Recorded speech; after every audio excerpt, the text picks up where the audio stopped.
सदा नाम घोष करू हरिकथा, तेने सदा चित्ता समाधान. सर्व सुख ल्यालो सर्व अलंकार, आनंदे निर्भर डुल्लत सो. असो ऐसा कोठे आठवची नाही, देहीच विदेही भोगू दशा. सर्व सुख ल्यालो सर्व अलंकार, आनंदे निर्भर डुल्लत सो. तुका म्हणे आम्ही झालो अग्निरूप, लागूने देऊ पाप पुण्य अंगा. सर्व सुख ल्यालो सर्व अलंकार, आनंदे निर्भर डुल्लत सो. समचरण सरोजम सांद्र नीलांबुदाभम, जगन्निहित पाणिं मंडनं मंडनानां. तरुण तुलसीमालां कंधरं कंजनेत्रं, सदैधवलहासं विठ्ठलं चिंतयामि. पांडुरंगा करू प्रथम नमन, पांडुरंगा करू प्रथम नमन, पांडुरंगा करू प्रथम नमन. दुसरे चरण संतांचे, दुसरे चरण संतांचे. त्यांच्या कृपादाने कथेचा, त्यांच्या कृपादाने कथेचा विस्तार, त्यांच्या कृपादाने कथेचा विस्तार. बाबाजी सद्गुरु दास तुका, बाबाजी सद्गुरु दास तुका. जयांचे केली स्मरण होय सकल विद्येचे अधिकरण, तेचे वंदो श्री चरण श्री गुरूंचे ते नमस्कार होनी आता. ओम नमो ज्ञानेश्वरा करुणाकरा दयाळा, तुमचा अनुग्रह लाधलो पावन झालो चराचरी. मी कला कुसरी काहीच नेने, बोलतो वचने अतिभाविका. एका जनार्दनी तुमचा दास, त्याची आस पुरवावी. आता अभिनव वाग्विलासिनी, जे चातुर्यार्थ कला कामिनी. ते शारदा विश्वमोहिनी नमिली मिया, आपुलिया स्नेहाचे वागेश्वरी. जरी मुकया ते अंगीकारे, तरी तो वाचस्पती से करे प्रबंध होडा. आता कृपा भांडवल सोडे, भरे माझी मतीचे पोतडे. करे ज्ञानपद्य जोडे थोरा विमाते. विठाला विठाला विठ्ठल विठ्ठल विठ्ठल.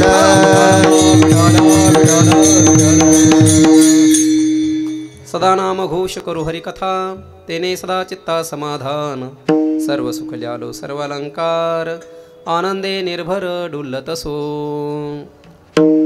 कैवल्य सम्राज चक्रवर्ती विश्वमाऊली ज्ञानोबा यांच्या दरबारामध्ये पवित्र श्रीला इंद्रायणी मातेच्या तीरावरती भगवान सिद्धेश्वराच्या सानिध्यात अजान वृक्षाच्या पवित्र शीतल अभंग अशा छत्रछायेखाली 84 सिद्धांच्या वास्तव्याने सिद्ध असणाऱ्या या अलंकापूर नगरीमध्ये विश्वमाऊली ज्ञानोबा यांच्या समाधी सोहळ्याच्या उत्सवाच्या निमित्तानं संपन्न होत असणारा हा अखंड हरिनाम सप्ताह आणि त्या सप्ताहातील आजची ही पहिल्या दिवसाची कीर्तन वाक्पुष्प सेवा विश्वमाऊली ज्ञानोबा यांच्या चरणावरती समर्पित करण्याकरता या ठिकाणी मी उभा आहे.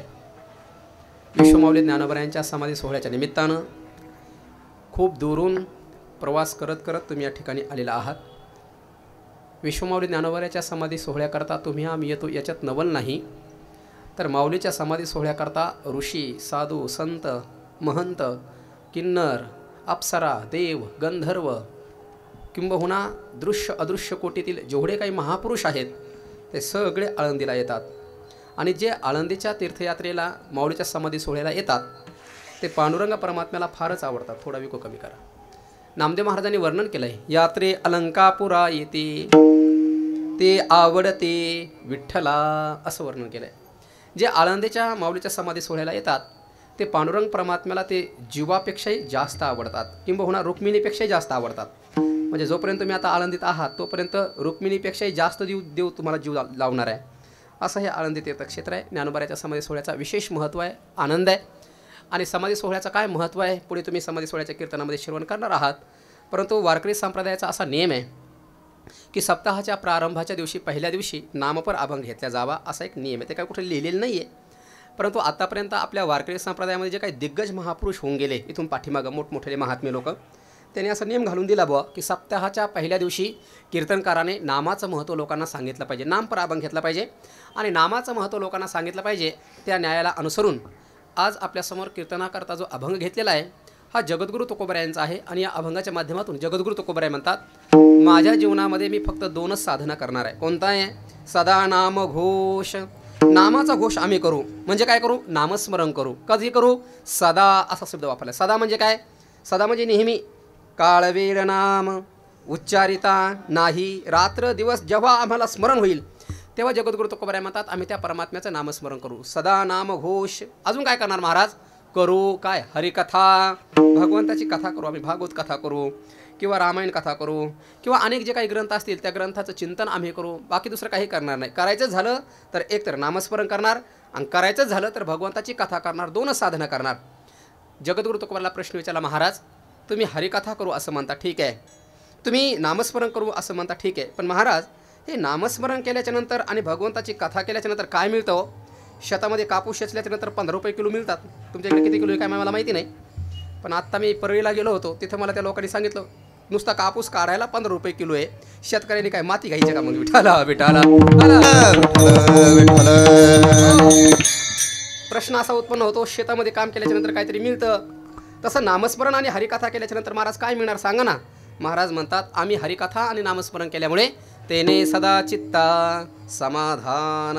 जो व्यक्ती नामस्मरण करतो आणि हरिकथा करतो त्याला समाधान प्राप्त होतं. एक, सगळ्या क्रिया तुमच्या आमच्या चालल्यात कशा करता चालल्यात हो? समाधाना करता चालल्या की नाही? तुम्ही आळंद एवढ्या दूर आळंदीला आलात, कशा करता आलात? काहीतरी समाधान मिळेल, शांती मिळेल, सुख मिळेल, आनंद मिळेल, जीवनामध्ये काहीतरी मिळेल म्हणून तर एवढ्या लांब तुम्ही एवढ्या पळत आलात. नाही तर येण्याचं काय कारण आहे? जर तुम्हाला इथं काही मिळालंच नसतं तर तुम्ही एवढे 2-3 हजार रुपये खर्च करून 7-8 दिवस घरदार पोरं सोडून इथं आले असते का? आले नसते. ज्या अर्थी तुम्ही आलात त्या अर्थी समाधानाकरता आलेले आहात. आणि जगद्गुरू तुकोबराय म्हणतात तुम्हाला जर समाधान पाहिजे असेल तर मी अनुभवाने सांगतो काय? नामस्मरण आणि हरिकथा केल्याच्या नंतर समाधान प्राप्त होतं. प्रश्न विचारला महाराज, फक्त समाधानच प्राप्त होतं का हो?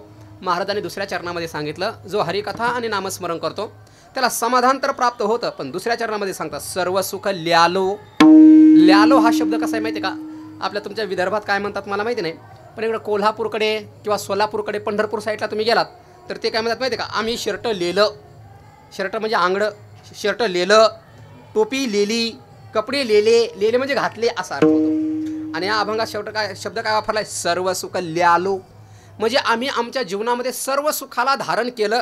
म्हणजे सर्व सुखाला आम्ही अंतःकरणात धारण केलं, घातलं. म्हणजे सर्व सुख म्हणजे काय? सर्व सुख पैसा प्राप्त झाल्याच्यानंतर सुख मिळतं की नाही? पोरापुरीचे लग्न झाल्याच्यानंतर सुख मिळतं की नाही? थोडीशी कीर्ती, कुठं मान सन्मान मिळाला, चांगलं खायला मिळालं की सुख वाटतं की नाही? असलं सुख नाही, सर्व सुख म्हणतात. सर्व सुख म्हणजे काय माहिती आहे का? आत्मस्वरूपाचं ज्ञान झाल्याच्या नंतर जे सुख होतं त्याला सर्व सुख म्हणतात. आणि जगद्गुरू तुकोबराय म्हणतात हे सर्व सुख आम्हाला प्राप्त झालं म्हणजे आत्मसुख म्हणजे ब्रह्मज्ञान प्राप्त झाल्याच्या नंतर जे सुख प्राप्त होतं त्याला सर्व सुख म्हणतात. आणि जगद्गुरू तुकोबराय म्हणतात नामस्मरण आणि हरिकथा केल्यामुळे आम्हाला सर्व सुख प्राप्त झालं. याचा अर्थ असा आहे जो हरिकथा आणि नामस्मरण करतो त्याला ब्रह्मज्ञान प्राप्त होतं आणि ब्रह्मज्ञान प्राप्त झालं कीच खरं सुख प्राप्त होतं. म्हणून जगद्गुरू तुकोबराय म्हणतात सर्व सुख ल्यालो. आम्ही सर्व सुख आमच्या अंतःकरणामध्ये धारण केलं. कशामुळे? नामस्मरणामुळे आणि हरिकथेमुळे. काय केलं? हरिकथा केली 1, अजून काय केलं? नामस्मरण केलं 2. त्यामुळं मिळालं काय? चित्ताला समाधान मिळालं 1 आणि सर्व सुख मिळालं 2. 2च प्राप्त झाली का फळ? नाही. सर्व सुख ल्यालो. अजून सर्वालंकार. आता तुम्ही यात्रेला आल्यामुळे महिला मंडळ हुशारे काढून आला असाल कानातलं गळ्यातलं वगैरे, पण जगद्गुरू तुकोबराय म्हणतात नामस्मरण आणि हरिकथा केल्यामुळे आम्ही काय केलं? सर्वालंकार. आम्ही आमच्या अंगावरती अलंकार धारण केले. आता वारकऱ्याचे जर बहिरंग अलंकार जर आपण पाहिले तर नाकापासून केसापर्यंत, शेंडीपर्यंत, नागपूर ते केसपूर म्हणतात ना, एवढा गंध लावणं काय अलंकार आहे? कानाला गंध लावणं अलंकार आहे, गळ्याला गंध लावणं अलंकार आहे, बाहूला गंध लावणं अलंकार आहे, 12 ठिकाणी गंध लावतात की नाही? अलंकार आहे. किंवा गळ्यामध्ये माळा घालणं हे काय आहे? अलंकार आहे. काही लोकांना म्हणलं माळा घाला नव्हते, म्हणतात नाही महाराज आमच्या मनची माळ आहे. म्हणजे तुला तुकोबरायपेक्षा शहाणा झाला होय. काही लोक म्हणतात भाऊ आमची मनाची माळ आहे, आम्हाला काय माळ घालायची गरज नाही. पण ऐका, जगद्गुरू तुकोबराय म्हणतात कंठी मिरवा तुळशी व्रत करा एकादशी. तुम्ही जर महिना वारकरी जर पाहिले ना, आळंदी पंढरपूरचे वारकरी आहेत बघा, काही या 2-2, 3-3 किलो माळा त्यांच्या गळ्यामध्ये आहेत. जसे तुम्ही काही बघा आपल्या तिकडं मला त्या विदर्भातलं मराठवाड्यातलं काही जास्त माहीत नाही, पण इकडे ना गुंठा मंत्री लोक आहेत बघा ह्या परिसरात. एक गुंठा विकला की 25-30 लाख रुपये त्यांना भेटतात. पैशाला कमीच नाही इकडे. मग हे लोक काय करतात? 1-2 गुंठा विकायचा आणि मस्त सोन्याच्या साखळ्या करायच्या एवढ्या गळ्यामध्ये घालून हिंडायचं. त्याला गुंठामंत्री म्हणतात इकडे लोक. मग त्यांनी ते अलंकार घातले की नाही, पण त्या अलंकाराला काही किंमत नाही. जगद्गुरु तुकोबाराय म्हणतात सोनं आणि माती आम्हाला सारखीच आहे. सोने रुपया मा मूर्ती के समान. वा आम्हा अलंकार मुद्राचे शृंगार. मुद्रा मारणे तुळशीचे हार वाहू कंठी. वा आम्हा अलंकार, आम्ही अलंकार आहेत कोणते? मुद्रा मारणे. जर महिनाभर जर तुम्ही पाहिले तर इकडे एक मुद्रा मारणार, इथे एक मुद्रा मारणार, असा वैष्णवगण लागल्याच्या नंतर पुन्हा इथं मुद्रा मारणार, इकडं छातीवर जिकडे सगळ्या मुद्रा असतात. हे अलंकार आहेत. आणि तुळशीचे हार मिरवू कंठी, तुळशीचा हार गळ्यामध्ये घालणं याला अलंकार म्हणतात. म्हणून जगद्गुरु तुकोबारायांना इथं जे सांगायचं आहे, तुकोबाराय म्हणतात आम्ही सर्व अलंकार धारण केले म्हणजे काय, फक्त माळा लावले गळ्यात घातल्या, अलंकार धारण केले म्हणजे मुद्रा लावल्या एवढंच नाही सांगायचं. तर सर्व अलंकार या शब्दाचा अर्थ होतो. हे तर अलंकार आहेतच हो, परंतु खरा अलंकार जर कोणता असेल तर अंतःकरणामध्ये दया उत्पन्न होणं हा अलंकार आहे.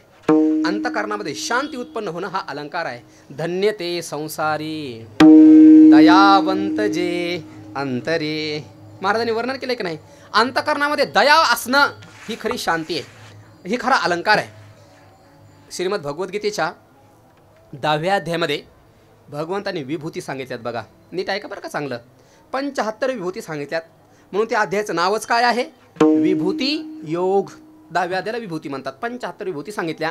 सगळ्या सांगायला मला वेळ नाही आणि सगळ्या सांगायला गेलं तुम्ही झोपी जासाल. म्हणून शेवटची एक विभूती सांगतो. भगवंतांनी सांगितलं, अर्जुना वृक्षामध्ये पिंपळ मी आहे, बरोबर, प्राण्यांमध्ये सिंह मी आहे, असं आदित्यामध्ये सूर्य मी आहे, अशा 75 विभूती सांगितल्या. आणि मानवांमध्ये मी आहे, सर्वांच्या हृदयामध्ये आहे, परंतु विशेषत्वाने मानवात मी आहे. पण कोणता मानव? ज्याच्याकडे धन आहे आणि नुसतंच धनवान तू माझी विभूती नाही, तर ज्याच्याकडे धन म्हणजे पैसा आहे आणि गरीब माणसं पाहिल्याच्या नंतर त्यांच्याकरता जो पैसा खर्च करतो तो खरी माझी विभूती आहे. यद यद विभूती मत्सत्वम श्रीमद्दुर्जितमेव वा तत्तदेवावगच्छत्वम मम तेजंस संभवम. हे जर नाही कळलं, ज्ञानोबांची उभी सांगतो तुम्हाला. माऊली मराठीमध्ये लिहितात, जेत संपत्ती आणि दया दोन्ही वस्ती आलिया ठाया, ते जान धनंजया विभूती माझी. भगवंताने सांगितलं, अर्जुना माणसामध्ये तो माणूस माझा, तो माणूसच नाही. काही माणसं चांगले असतात बघा खेड्याने, आणि तो माणूस मेला ना, लोक म्हणतात अरे रे रे देव माणूस मेला बरं का, देव माणूस होता तो, असं लोक म्हणतात. तसं जगद्गुरु तुकोबाराय ज्ञानोबाराय म्हणतात, या माणसामध्ये तो माझी विभूती आहे. कोण? ज्याच्याकडे पैसा आहे, पण नुसता पैसा असून नाही, गावातला एखादा फाटक्या कपड्याचा माणूस दिसला की दुकानात जातो त्याला ड्रेस घेऊन देतो. दया आहे की नाही अंतःकरणात समजून घ्यायचा, भगवंताचा अवतार आहे. एखादा माणूस रस्त्याने जात असताना भुकेलेला व्याकुळ झाला आहे, भुकेनी हॉटेलमध्ये जातो, त्याला खिचडी भजी खाऊ घालतो. माणूस नाही, ईश्वराचा अवतार आहे. गावातल्या एखाद्या गरीबाच्या मुलीचं लग्न आलं आणि तो अडचणीत सापडला असं कळल्याच्या नंतर आपल्याकडले पैसे घेतो आणि व्याजाने नाही मदत म्हणून देतो आणि त्याचा लग्नाचं कार्य काढून देतो. असा जो श्रीमंत दयावान माणूस आहे तो खरा भगवंताचा अवतार आहे. धन्य ते संसारी. मग आता मला सांगा, गळ्यामध्ये चैनी घालून बैलासारखं हिंडणं हे अलंकार आहेत का अंतःकरणामध्ये दया धारण करणं हा अलंकार आहे? कोणता अलंकार तुम्हाला आवडेल? गळ्यामध्ये चैनी घालून हिंडणं हा अलंकार तुम्हाला आवडेल का प्राण्याविषयी अंतःकरणामध्ये दया धारण करणं हा अलंकार तुम्हाला आवडेल? ऐका, चैनी घातल्या आणि देव भेटला असा एकही माणूस तुम्हाला मिळणार नाही, पण ज्याच्या अंतःकरणामध्ये दया उत्पन्न झाली त्याला देव भेटल्याशिवाय राहत नाही. तुम्हाला प्रमाण सांगतो मी. दया क्षमा शांती तेथ देवाची वसती, असं वर्णन केलं जगद्गुरु तुकोबारायाने.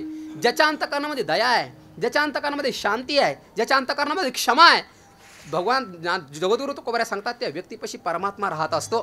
म्हणजे अलंकार जर कोणते असतील तर जगद्गुरु तुकोबाराय म्हणतात अंतःकरणामध्ये दया, अंतःकरणामध्ये शांती, अंतःकरणामध्ये क्षमा अलंकार धारण करणं हे खरे अलंकार आहेत.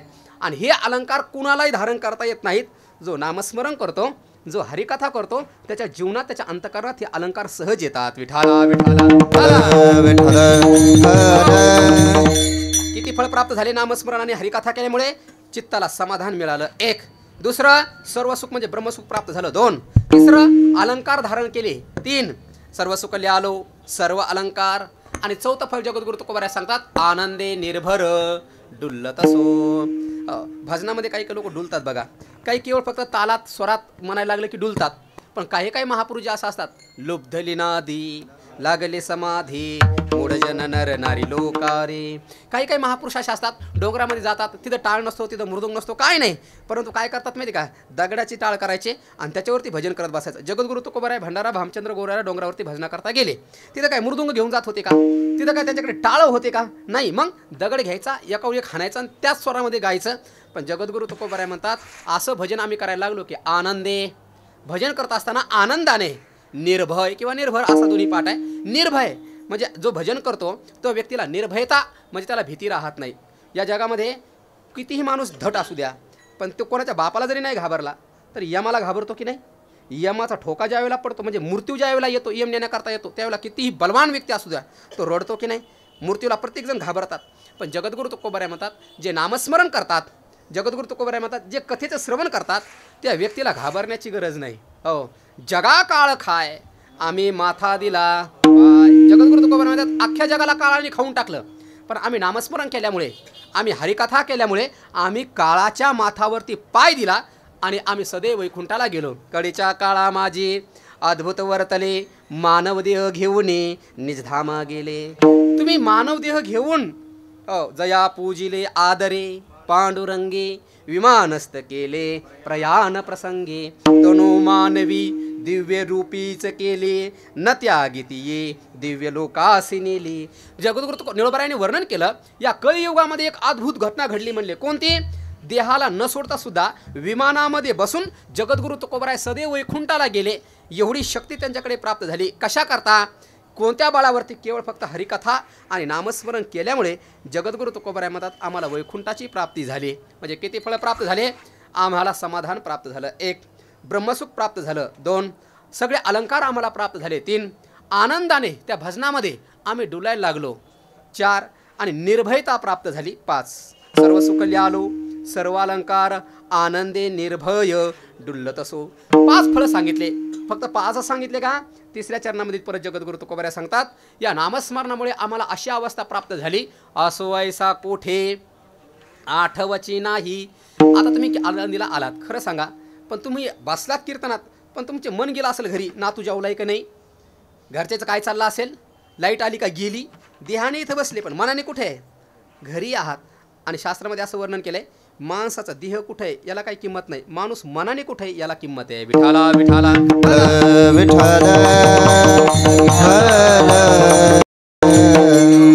पण जगद्गुरु तुकोबाराय म्हणतात, हे नामस्मरण आणि हरिकथा केल्यामुळे आम्हाला आमच्या देहाचा विसर पडला. असो ऐसा कोठे, आम्ही कुठे आहोत? आम्ही देहूत आहोत का भंडारा डोंगरावर आहोत, आळंदीत आहोत का लोहगावला आहोत, कुठं आहोत याचं आम्हाला ध्यानच नाही, आम्हाला स्मरणच होत नाही. असो ऐसा कोठे आठवची नाही. आणि महाराज, मग तुम्हाला देहाचा आठवण राहिली नाही तर मग तुमचं झाली काय अवस्था? तुम्हाला का भूतभीत लागलं का? पागल झाले का? तुमच्या डोक्यावर परिणाम झाला का?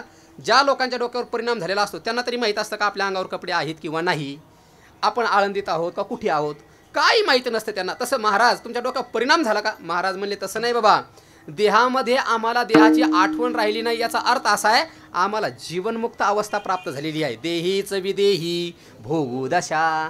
पागल माणूस त्यालाही देहाची आठवण राहिली नसते आणि जीवनमुक्त माणूस त्यालाही देहाची आठवण राहिली नसते. पण पागल माणसाचं जे मन असतं ते भ्रमिष्ठ झालेलं असतं आणि साधू पुरुषाचं मन हे परमात्मा स्वरूपाशी एकरूप झालेलं असतं. विठाला विठाला. पागल माणसाच्या मनावरती परिणाम झालेला असतो, त्याला काही कळत नसतं. पण ज्ञानी महापुरुषाचं जे चित्त असतं, हरिणे माझे हरिले चित्त भारवित विसरले. ज्ञानी पुरुषाचं जे चित्त असतं ते परमात्म्याने हरण केलेलं असतं, परमात्मा स्वरूपाशी एकरूप झालेलं असतं. आणि वेड्या माणसाचं चित्त हे अज्ञानाशी, विकाराशी, विक्षिप्ततेशी त्याचं चित्त एकरूप झालेलं असतं. पण जगद्गुरु तुकोबाराय म्हणतात, नामस्मरण केल्यामुळे आम्हाला देहामध्ये असताना सुद्धा आता देहाची आम्हाला आठवण राहिलेली नाही. आम्ही देहात असताना सुद्धा विदेह अवस्थेला आम्ही प्राप्त झालो. मग महाराज, एवढेच फळं प्राप्त झाले? देहात असताना तुम्ही विधेय अवस्थेला म्हणजे जीवनमुक्त अवस्थेला प्राप्त झाले, एवढंच झालं का? जगद्गुरु तुकोबाराय त्याच्याही पुढचं फळ सांगतात. नामस्मरण केल्यामुळे तुकाराम महाराज म्हणले, आम्ही आता अग्निरूप झालो. तुका म्हणे, आम्ही झालो अग्निरूप. अग्निरूप झालो. अग्नीचा काय स्वभाव आहे? एकदा का अग्नी पेटला की त्याच्यात तुम्ही ओलं टाका नाहीतर त्याच्यात वाळलं टाका, अग्नी पेटला की भडकाच जळून राख होऊन जाते. तसं जगद्गुरु तुकोबाराय म्हणतात, नामस्मरण केल्यामुळे आम्ही अग्निरूप झालो आणि अग्निरूप झाल्यामुळे आता आम्हाला पापही लागत नाही आणि आता आम्हाला पुण्यही लागत नाही. लागून दो पाप पुण्य अंगा. का बरं महाराज तुम्ही पाप पुण्य अंगाला का चिटकू देत नाही? महाराजांनी सांगितलं पाप जर झालं तर नरकाला जावं लागतं आणि पुण्य जर झालं तर स्वर्गात जावं लागतं. पापात्मके पापे नरका जाईजे, पुण्यात्मके पापे स्वर्गा जाईजे आणि माते जे ने पाविजे ते शुद्ध पुण्य. एक लक्षात ठेवा, जर तुम्ही पुण्य केलं तर तुम्हाला स्वर्गाला जावं लागतं. मग तुम्ही म्हणाल बरं आहे ना, स्वर्गामध्ये गेल्याच्या त्यानंतर तिथं नादिन धिन्ना आहे, मस्त अप्सरा आहे, त्या ठिकाणी नाचायला पिण्याकरता अमृत आहे, चिंतामणीच्या सडका आहेत, उच्चैश्रवा नावाचा घोडा आहे, ऐरावतासारखा हत्ती आहे, चंद्रसूर्यासारखे दासदाशी आहेत, रंभा मेनका तिलोत्तमा एकापेक्षा एक अप्सरा आहेत. हां, ज्ञानेश्वरीमध्ये सांगितलेलं आहे वर्णन. आणि जर ज्ञानेश्वरीतलं वर्णन तुम्हाला पाहायला वेळ नसेल तर कीर्तन झाल्यावर गाढवाचं लग्न पहा. विठाला विठाला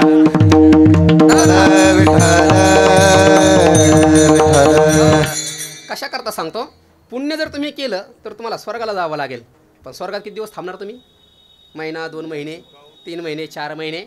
जोपर्यंत पुण्य शिल्लक आहे तोपर्यंत स्वर्गात राहणार. आणि पुण्य संपलं की ते तम भुक्त्वा स्वर्ग लोकम विशालम क्षिणे पुण्य मर्ते लोकम विशंती.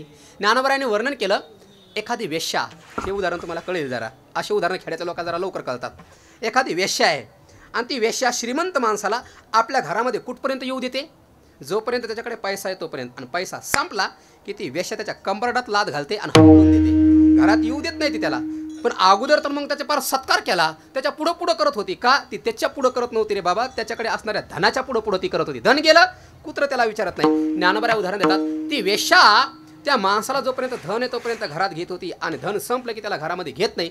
तसंच स्वर्गातल्या लोकांचं आहे, जोपर्यंत पुण्य आहे तोपर्यंत तुमच्या स्वर्गात ते तुम्हाला ठेवतात, तुमच्या पुढं पुढं करतात आणि तुमचं पुण्य संपलं की स्वर्गातून लाद घालून खाली ढकलून देतात. जैसा वेश्या भोगे कवडा वेचे, कवडा कळतो ना म्हणजे पैसा, वेचे म्हणजे खर्च झाला. मग दार ही चेपून येते, मग ती वेश्या त्याला दारामध्ये येऊ देत नाही. तैसे लाजीरवाने दीक्षिताचे काय सांगू. ज्ञानोबा म्हणतात, वेश्येकडे जोपर्यंत त्या धर्मान व्यक्तीकडे धन आहे तोपर्यंत ती वेश्या त्याला घरात घेते, धन संपलं की त्याला हाकलून देते. तसं जोपर्यंत पुण्य आहे तोपर्यंत स्वर्गात राहणार, पुण्य संपलं की चालले पुन्हा खाली. मातेची या उदर कहुरी पुनरपि जननम पुनरपि मरणम पुनरपि जननी जठरे शयनम इह संसारे खलो दुस्तारे कृपया पारे पायी मुरारे. कशा करता सांगितलं, तुम्ही पुण्य कमवलं आणि कुठे गेले? स्वर्गाला. मग स्वर्गात तुम्ही काय कायमस्वरूपी राहता का? नाही, पुन्हा खाली यावंच लागतं. म्हणजे स्वर्गाला जाणं हे भ्रमिष्ठ बुद्धीच्या लोकांचं काम आहे. ज्ञानी लोक स्वर्गाला जाणं आवडत नाही, वारकऱ्याला स्वर्ग आवडत नाही, जे भगवत भक्त आहे त्यांना स्वर्ग आवडत नाही. मग त्यांना काय नरक आवडतो का? अरे त्यांनी पापच केलं नाही तर नरकाला कशाला जाईल तो माणूस? कारण ज्यांनी पाप केलं तो व्यक्ती नरकाला जात असतो. तानहम द्विशत क्रूरान संसारेषु नराधमान. भगवंतांनी सांगितलं, माणूस जन्म प्राप्त करून ज्यांनी गळ्यामध्ये तुळशीची माळ नाही घातली, मनुष्य जन्म प्राप्त होऊन नामस्मरण नाही केलं, मनुष्य जन्म प्राप्त होऊन हरिपाठ कधी म्हणला नाही, मनुष्य जन्म प्राप्त करून आळंदी पंढरपूरची कधी वारी केली नाही, संतांच्या संगतीमध्ये गेला नाही, अशा व्यक्ती ज्या वेळेला मरतो त्यावेळेला त्याला यम नेण्या करता येतात. पण कसे? मारिते झोडीते तोडीते, मारितून झोडीतून तोडीतच नेतात. आणि कुठे नेतात? नरकामध्ये. आणि नरकाचं वर्णन केलं ज्ञानोबरायांनी. जे असी पत्र तरुवर. ऊस पाहिला काय तुम्ही? ऊस विदर्भात ऊस असेल ना, कुठं कुठं पाहिला असेल. ऊसाच्या पाचटात, ऊसामध्ये ऊसाला पानं असतात, कपडे काढले आणि बिगर कपड्याचं तुम्हाला त्या ऊसातून चालवायला कसं वाटेल तुम्हाला? गुदगुल्या होतील, आहे की नाही? मग अंग कापल ना. साध्या ऊसाच्या पानातून जर कपडे काढून जर चालता येत नाही, बरोबर, तर ज्ञानोबा म्हणतात नरकात ऊस आहे पण त्याला पानं नाहीत, त्याला तलवारीचे पाते लावलेले आहेत असे. आणि त्या तलवारीच्या पात्याच्या त्या ऊसातून त्या व्यक्तीला चालवतात. आणि ती तलवार म्हणजे कशी? अशी मोठी तलवार नाही, ब्लेड माहिती ना तुम्हाला, दाढ्या करायच्या ब्लेडी, त्या ब्लेडीसारखे पातळ पानं त्याला असतात. ब्लेडने जर कापलं ना, टाके टाकता येत नाही तर काहीच करता येत नाही, बसा बोंबलत तसंच. तसा ऊस आहे त्या स्वर्गामध्ये, नरकामध्ये. कोणता? ब्लेटीच्या पानाचा. आणि त्याच्यातून त्या जीवाला चालवतात. असी पत्र तरुवर खदिरांगाराचे डोंगर. ज्ञानोबा म्हणतात नरकामध्ये डोंगर आहेत, पण कशाचे? मातीचे नाही, दगडाचे डोंगर नाही तिथं, दगडा मातीचे नाही. मग खदीर, खैर माहिती आहे का तुम्हाला? खैर, निखारे चुलीत तयार होतात की नाही? चुलीमध्ये लाकडं टाकले वाळलेले आणि ते पेटले की त्याचे निखारे तयार होतात. पण त्यातल्याही त्यात खैराचे निखारे जरा जास्त लाल असतात, जास्त कडक असतात ते. आणि ज्ञानोबा म्हणतात खदिरांगाराचे डोंगर, खैराच्या इंगळाचे डोंगर आहे तिथं. आणि मग त्या डोंगरावरून त्या जीवाला चालवितात, असं फेकून देतात. चाल म्हणतात डोंगरात. का कोणाला? ज्यांनी पाप केलंय त्याला. खदिरांगाराचे डोंगर. काय काय नरकामध्ये ब्लेडीच्या पानाच्या ऊस त्याच्यातून चालवतात. खैराचे निखाऱ्याचे डोंगर आहेत त्याच्यावरती चालवतात. एवढंच नाही, तातला तेली सागर उतताथी. ज्ञानोबा म्हणतात तापलेल्या तेलाच्या त्या ठिकाणी समुद्र आहेत आणि त्या समुद्रात फेकून देतात. कुणाला? ज्याने पाप केलं त्या व्यक्तीला. भयानक. ऐकूनच कसं वाटते तुम्हाला? मग साधा ऐकून जर एवढी घृणा उत्पन्न होते अंतःकरणात, तर खऱ्या गेलेल्या व्यक्तीला तिथं किती वेदना होत असतील याचा विचार करा ना. पण कशा करता सांगितलं? पुण्य केलं स्वर्गाला गेला, पाप केलं नरकाला गेला. पण जगद्गुरु तुकोबाराय म्हणतात, आम्ही अग्निरूप झाल्यामुळे आम्हाला पापही लागत नाही आणि आम्हाला पुण्यही लागत नाही. मग तुम्ही म्हणाल आम्ही त्यांच्यासारखं होतो ना. जर तुम्हाला जगद्गुरु तुकोबारायसारखं व्हायचं असेल, पाप पुण्य अंगाला लागू द्यायचं नसेल, तर जगद्गुरु तुकोबाराय म्हणतात, आम्ही जसं नामस्मरण आणि हरिकथा केली तसं तुम्ही नामस्मरण आणि हरिकथा करा. तुम्हालाही पापही लागणार नाही, पुण्य लागणार नाही.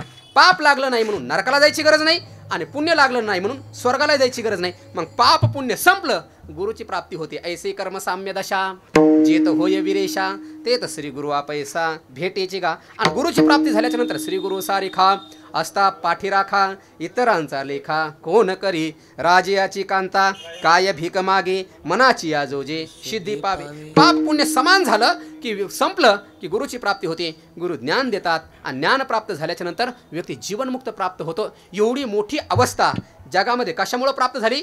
केवळ फक्त नामस्मरण आणि हरिकथा केल्यामुळे. किती फळं झाले मोजले का तुम्ही? तुम्ही म्हणाल तुला कशाला उभं केलं, तूच सांग ना. 1.5 तास तुलाच बोलायला लावणार आहेत, आम्ही काहीच बोलणार नाहीत, है की नाही? जगद्गुरु तुकोबाराय म्हणतात, हरिकथा आणि नामस्मरण केल्यामुळे आम्हाला समाधान प्राप्त झालं. 1. सर्व अलंकार आम्ही सर्व सुख आम्हाला ब्रह्मसुख प्राप्त झालं. 2. अंतःकरणामध्ये सर्व अलंकार आम्ही धारण केले. 3.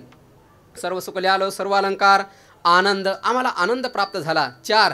निर्भयता प्राप्त झाली. 5. आनंदे निर्भर डुल्लत असो. अजून जगद्गुरु तुकोबाराय म्हणतात, असवायसा कोठे आठवची नाही. नामस्मरण आणि हरिकथा केल्यामुळे आम्ही कुठे आहोत याची आम्हाला आठवण राहिली नाही. आणि झालं त्यामुळे काय? असवायसा कोठे आठवची नाही. मग महाराज देहीच विदेही भोगू दशा, देहात असताना आम्ही जीवनमुक्ती अवस्था भोगत आहोत. एवढंच नाही, जगद्गुरु तुकोबाराय म्हणतात, तुका म्हणे आम्ही झालो अग्निरूप. आम्ही अग्निरूप झालो नामस्मरण आणि हरिकथा केल्यामुळे. आणि त्यामुळे आम्हाला पापही लागत नाही आणि पुण्यही लागत नाही. किती फळं झाले? 9 फळं झाले. म्हणजे जो हरिकथा आणि नामस्मरण करतो त्या व्यक्तीला 9 फलं प्राप्त होतात. अशा 9 फलाच्या प्राप्तीचं वर्णन या अभंगाच्या माध्यमातून जगद्गुरु तुकाराम महाराज करतात. विठाला विठाला विठ्ठल विठ्ठल विठ्ठल विठ्ठल विठ्ठल म्हणून 9 फलं ज्याला प्राप्त करून घ्यायचे त्यांनी नामस्मरण केलं पाहिजे. किती नामस्मरण केलं साधू? काही लोक म्हणतील आम्ही नामस्मरण नाही करणार महाराज, आम्ही रामदेव बाबाचा योगा करू. इकून श्वास घ्या, तिकून सोडा, उलटा आंकडा, पालथ पडा, हातपाय ताना, तता येईना, हा असं करा. पण महाराज म्हणले तुम्ही किती योग करा काही करा, योग याग विधी येणे हे सिद्धी. योग याग विधी जर करायला गेले तर तुम्हाला सिद्धी प्राप्त होणार नाही. मग काय होईल? वायाची उपाधी दम धर्म वायाची उपाधी, धर्म वायाची उपाधी, दम धर्म वायाची उपाधी. योग याग विधी येणे नोहेसी, योग याग विधी येणे नोहेसी, वायाची उपाधी दम धर्म वायाची उपाधी दम धर्म. योग याग विधी येणे नोहे सिद्धी, योग याग विधी येणे नोहे सिद्धी, वायाची उपाधी दम धर्म वायाची उपाधी दम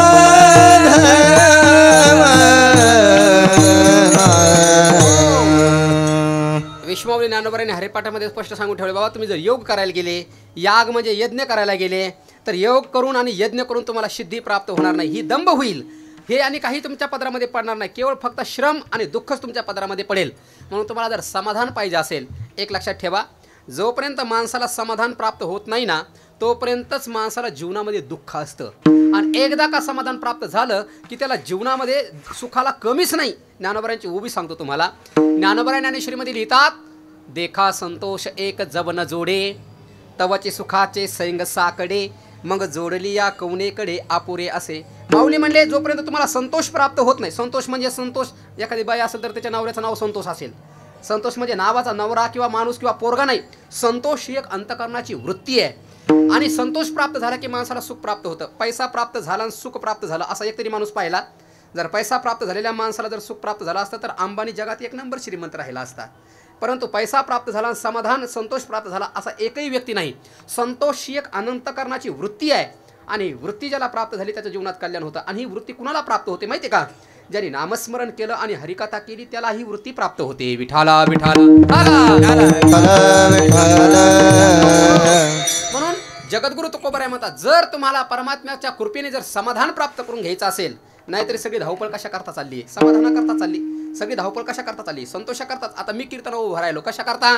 काहीतरी समाधान मिळेल, समाधान अंतकरणामध्ये सुख उत्पन्न होईल एवढंच करता. पण जगद्गुरु तुकोबराय म्हणतात, जर तुम्हाला खरंच समाधान पाहिजे असेल, तुम्हाला खरंच आनंद पाहिजे असेल, तुम्हाला जीवनाची स्थिरता पाहिजे असेल, तर फक्त नामस्मरण करा. सदा नाम घोष करू हरिकथा. काय होईल महाराज? तेने सदा चित्ता समाधान. आपल्याला कधी कधी समाधान प्राप्त होतं, पण केव्हा माहिती का? बायकोनी चांगला आवडीचा पदार्थ खाण्याकरता बनवला की आपल्याला समाधान वाटतं. पोराला चांगले मार्क मिळाले की आपल्याला समाधान वाटतं. पण एखाद्या दिवशी जर पोराने शिव्या दिल्या की ते समाधान बिघडून जातं. जर एखाद्या दिवशी भाजीमध्ये मीठ कमी जास्त झालं की समाधान बिघडून जातं. कशा करता सांगतो? आपलं समाधान बनतं आणि आपलं समाधान बिघडतं. पण जगद्गुरु तुकोबरायांना असं समाधान प्राप्त झालं, कसलाही प्रसंग त्यांच्या जीवनामध्ये आला तर ते समाधान बिघडायला तयार नाही. कसले कसले प्रसंग आले तुकाराम महाराजांच्या जीवनात माहिती आहे तुम्हाला? अहो, दुष्काळ आटीला, द्रव्य नेला मान, स्त्री एक, अन्न करता मेली. जगद्गुरु तुकोबराय रात्रंदिवस नामस्मरण करायचं. परिणाम असा झाला, घरामध्ये अन्नच नाही. ती बायको अन्न करता मेली.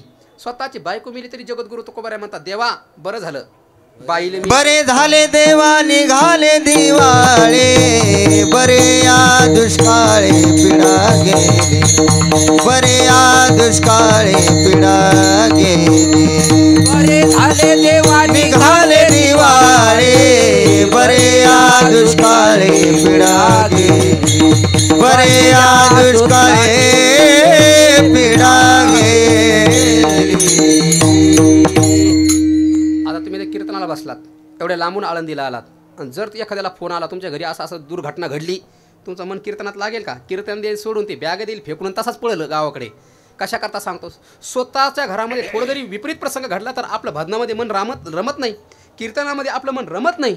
पण जगद्गुरु तुकोबराय म्हणतात, माझी पत्नी मेली पण बरं झालं देवा, देवा बाईल मेली मुक्त झाली, देवे माया सोडवली, देवा या मायातून मला सोडवलं. कशा करता सांगितलं? नामस्मरण केल्यामुळे जगद्गुरु तुकोबराय म्हणतात, माझ्या चित्ताला समाधान प्राप्त झालं. आणि ज्याच्या चित्ताला समाधान प्राप्त झालं त्याच्या अंगावर वहाग येऊन पडला काय, आणि त्याला नेण्याकरता स्वर्गातल्या अप्सरा आल्या काय, त्याला सुखही होत नाही आणि त्याला दुःखही होत नाही. घर येऊ पा स्वर्ग का वरी पडो वाघ, परी आत्मबुद्धीसी भंग कदानो. हे ज्ञानोबा ज्ञानेश्वरीमध्ये वर्णन करतात. कितीही अनुकूल प्रसंग झाला तरी त्याच्या जीवनामध्ये हर्ष उत्पन्न होत नाही, आणि कसलाही प्रतिकूल प्रसंग त्याच्या जीवनामध्ये उत्पन्न झाला तर त्याला दुःख वाटत नाही. जगद्गुरु तुकोबरायला नेण्याकरता साक्षात परमात्मा आला, काही वाटलं नाही. किंवा गावातल्या मंबाजीबुवांनी मारलं तरी काही वाटलं नाही. म्हणजे अनुकूलताही आहे आणि प्रतिकूलताही आहे. पराकुटीचा मान प्राप्त झाला तरी दुःख नाही, आनंद नाही, आणि पराकुटीचा अपमान प्राप्त झाला तरी दुःख नाही. महापुरुषाच्या चित्त समाधानाला प्राप्त झाल्यामुळे त्यांना अपमानही वाटत नाही आणि त्यांना आनंदही वाटत नाही. पण सामान्य माणसाचं लोकांचं कसं असतं माहिती का? आता कीर्तन झालं, एखाद्याचा जर सत्कार केला ना त्याला वाटतं मी लई शहाणा झालो, मी लईच मोठा झालो. का? मान द्याला की हुरळून जातो. आणि जर एखाद्या माणूस जर त्याला बोलला, अपमान जर झाला ना, तो म्हणतो यो मला बोलला ना सापडू दे आता, याची वाटच लावतो आणि मरेपर्यंत त्याच्याशी वैर करतो. निंदा मोठकी ऐके आणि कपाळ धरून ठाके, थेंबीनी विरे वारेनी सुके चिखलू जैसा. ज्ञानोबा म्हणतात, अज्ञानी लोकांचं काही खरं नसतं. जगद्गुरु तुकोबरायांच्या जीवनामध्ये असला प्रसंग आला. असं म्हणतात, एकदा गावातल्या लोकांनी त्यांच्यावरती आरोप केला आणि परिणामी त्या गावातल्या लोकांनी त्यांना गाढ होर बसवलं आणि त्यांची दिंड काढली, तरी सुद्धा जगद्गुरु तुकोबरायला वाईट वाटलं नाही. कशा करता सांगतो? समाधान प्राप्त झालं होतं चित्ताला. आणि जीवनाला मध्ये चित्ताचं समाधान प्राप्त होणं याच्यासारखी उपलब्धी मानवी जीवनात दुसरी कोणतीच नाही. विठाला विठाला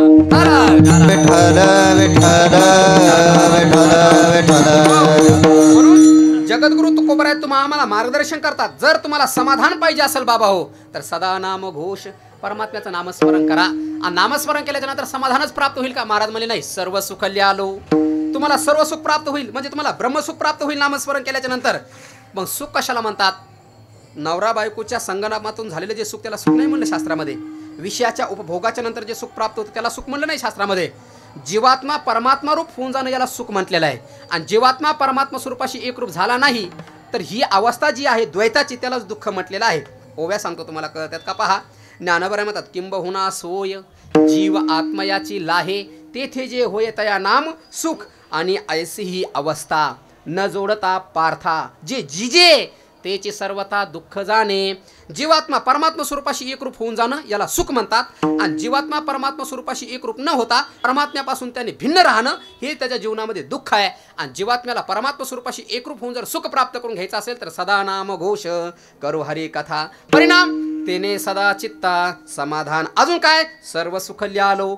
सर्व सुख म्हणजे ब्रह्मसुख आणि ब्रह्मसुख म्हणजेच मुक्ती. लक्षात घ्या मुक्ती म्हणजे नामस्मरण करणाऱ्या व्यक्तीला मुक्ती प्राप्त होते.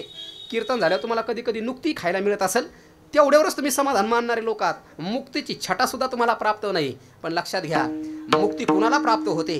नामस्मरण करणाऱ्या व्यक्तीला मुक्ती प्राप्त होते. किती मुक्त्या प्राप्त होतात 1 2 3 4 किती. ज्ञानोबराय म्हणतात देवाची द्वारी उभा क्षणभरी. देवाचा दार म्हणजे माऊलीच्या मंदिरात गेला की 4 मुक्त्या प्राप्त होतात असं नाही. जसं ज्ञान हे देव आहे ना तसं नाम हे एक देव आहे. आणि नामस्मरण जो व्यक्ती करायला लागतो त्याला 4ही मुक्त्या प्राप्त होतात. तेने मुक्ती 4 साधिल्या तेने मुक्ती 4 साधिल्या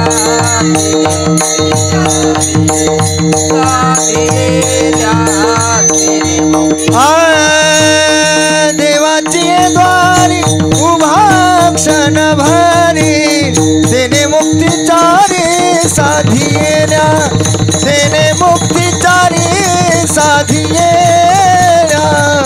तेने मुक्ती 4 साधिल्या तेने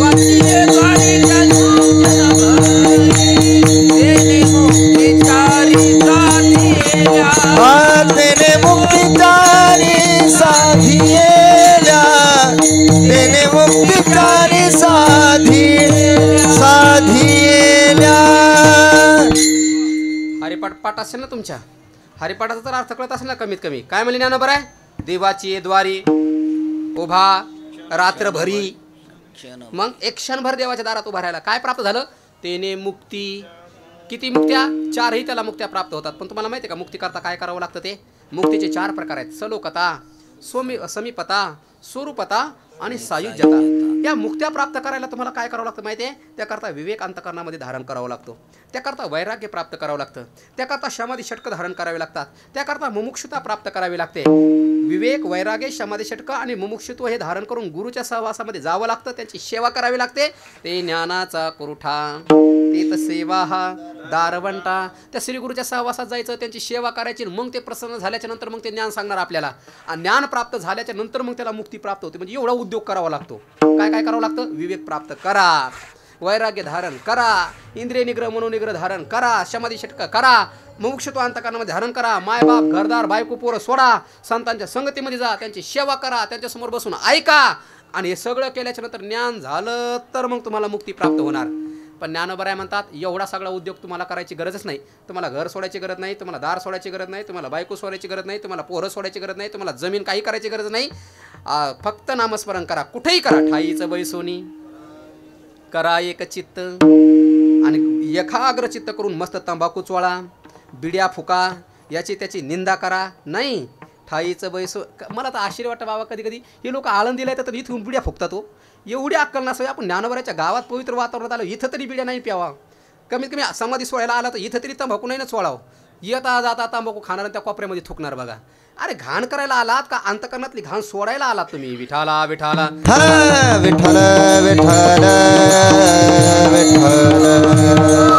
कशा करता सांगतो नीट ऐकून घ्या. विवेक वैराग्य समाधी षटक मुमुक्षुत्व हे सगळं धारण केल्याच्या नंतर त्याला मुक्ती प्राप्त होत असते. त्याला परमात्म्याची प्राप्ती होत असते. पण ज्ञानोबराय सांगतात एकाग्र चित्त करा. ठाईचं बैसोने करा एक चित्त आणि काय करा आवडीने. जसं तुमच्या पोराचं तोंड तुम्ही किती आवडीने पाहता. पैसे किती आवडीने मोजता. आवडीचे चहा आल्याच्या नंतर कसा आवडीने झुरका मारता आहे की नाही. तसा आवडीने आवडी अनंत आळबावा अतिशय आवडीने प्रेमाने रामकृष्ण हरी विठ्ठल केशवा मंत्र हा जपावा सर्व काळ. कृष्ण विष्णू हरी गोविंद या नामाचे निखळ प्रबंध माझी आत्मचर्चा विशद उदंड गाती. ज्ञानोबा श्रीमती वर्णन करतात, हे साधू संत महात्मे एकांतामध्ये जातात आणि एकांतामध्ये जाऊन परमात्म्याच्या नामस्मरणामध्ये तल्लीन होऊन जातात. एवढं नामस्मरण करतात, एवढे नामस्मरण करतात. कृष्ण म्हणतात, हरी म्हणतात, गोविंद म्हणतात, नारायण म्हणतात, माधव म्हणतात. आणि नामस्मरण केल्यामुळे त्यांच्या चित्ताला समाधान प्राप्त होतं. नामस्मरण केल्यामुळे त्यांना चारी मुक्त्या प्राप्त होतात. म्हणून नामस्मरण करणाऱ्या व्यक्तीला काहीही कष्ट करण्याची गरज नाही. एवढंच नामस्मरण एवढं सोपं साधन, मुक्ती प्राप्त करून देणारं नामस्मरण एवढं सोपं साधन या जगात दुसरं कोणतं नाही. जगद्गुरु तुकोबराय तर म्हणतात, मी शपथ घेऊन सांगतो तुम्हाला, शपथ घेतो विठ्ठलाची, की नामस्मरण एवढं सोपं साधन या जगात दुसरं कोणतं नाही. वाहत असे आन विठोबाची. जगद्गुरु तुकोबराय सांगतात, नामस्मरणाने तुमच्या सगळ्या कामना पूर्ण होतील. मी शपथ घेतो विठोबाची, नामस्मरण करा बाबा हो, तुमच्या सर्व अंतःकरणातल्या अपेक्षा पूर्ण होतील. मग एवढं सोपं असताना सुद्धा लोक नामस्मरण करत नाहीत. विचारलं महाराज का करत नसतील? तुकोबराय म्हणले, सगळ्या अपेक्षा इच्छा पूर्ण करणारं हे नामस्मरण आहे, तरी सुद्धा लोक नामस्मरण करत नाहीत. त्याचं कारण असं आहे, त्याला शहाणा माणूस लागतो नामस्मरण करण्याकरता. तुका म्हणे येथे पाहिजे जातीचे येड्या गबाळ्याचे काम नाहीत. काय म्हणे तुकाराम महाराज? इथे जातीचे पाहिजे. म्हणजे कोणत्या जातीचे? मराठ्या जातीचे पाहिजे का वंजारी जातीचे पाहिजे का लावणी पाहिजे का साळी कोळी? तुमच्या डोक्यात घाणा भरल्यात ना त्या तिकडे खेड्यामध्ये राहू राहू. तुम्हाला जात म्हणली की फक्त एवढीच आठवणार. पण जगद्गुरु तुकोबराय म्हणतात, माझी जातीचे म्हणजे माझ्या जातीचे. म्हणजे तुकाराम महाराज मराठा होते म्हणजे ते म्हणजे काय मला मराठा जातीचे भेटूचे नाही. उच्च नीचे काही नेने भगवंत तिष्ठे भाव भक्ते देखून या. संतांना जातही नसते. याती कुळ माझे गेले हरपोने श्रीरंगा वाचुने आणुनेने. कशा करता सांगतो तुम्हाला मी हे. जगद्गुरु तुकोबराय म्हणतात, नामस्मरण करण्याकरता जातीचे लागतात. तुका म्हणे येथे पाहिजे. मग कोणत्या जातीचे पाहिजे? परमात्म्यावरती निस्सीम प्रेम करणारे आणि संसाराला पेटून देणारे या जातीचे लागतात. विठाला विठाला. तुकोबराय म्हणतात, हे नामस्मरण परमात्म्याचं करण्याकरता आम्ही काय केलं? जाळोनी संसार बैसलो अंगणी. आणि तुकोबराय म्हणतात, ज्याने संसार पेटवला आणि परमात्म्याच्या प्राप्तीकरता अंगाला राख लावली आणि रात्रंदिवस परमात्म्याचं नामस्मरण करतो, असा महात्मा मला भेटला पाहिजे. तुका म्हणे मज घडो त्याची सेवा तरी माझ्या दैवा पार नाही. आणि असं परमात्म्याचं नामस्मरण करणारे जगद्गुरु तुकोबराय म्हणतात, हे खरे शहाणे आहेत. हो, असे शहाणे माणसं. तुका म्हणे सोपे आहे सर्वाहुनी शहाणा तो धनी घेतो येथे. धनी म्हणजे तृप्त होईपर्यंत जो शहाणा आहे तो परमात्म्याचं नामस्मरण करतो. मग तो संसारिक असला तरी चालतो. जगद्गुरु तुकोबराय संसारिक होते. सावतामाळी महाराज संसारिक होते. नामदेव महाराज संसारिक होते. गोरोबा काका संसारिक होते. फक्त नामस्मरण त्यांनी जीवनामध्ये केलं. किती नामस्मरण केलं मायबाप? किती? असोनी संसारी. संसारातच राहा, सोडायचा गरज फक्त एक करा, जिव्हा वेग. जिव्हा म्हणजे काय? जिभेने. वेग करा म्हणजे काय? रात्रंदिवस कृष्ण कृष्ण हरी हरी गोविंद गोविंद नारायण नारायण. रात्रंदिवस परमात्म्याचं नामस्मरण करत राहा. सांसारिक जरी असले तरी तुम्हाला मुक्ती प्राप्त होईल. सांसारिक जरी असले तर परमात्मा तुम्हाला भेटण्याकरता येईल. तुमच्या सगळ्या मनोकामना पूर्ण होतील. फक्त नामस्मरण जीवनामध्ये केलं पाहिजे. कारण नामस्मरण करणारा महात्मा त्याच्यासारखा भाग्यवान या जगात दुसरा कोणी नाही. विठाला विठाला.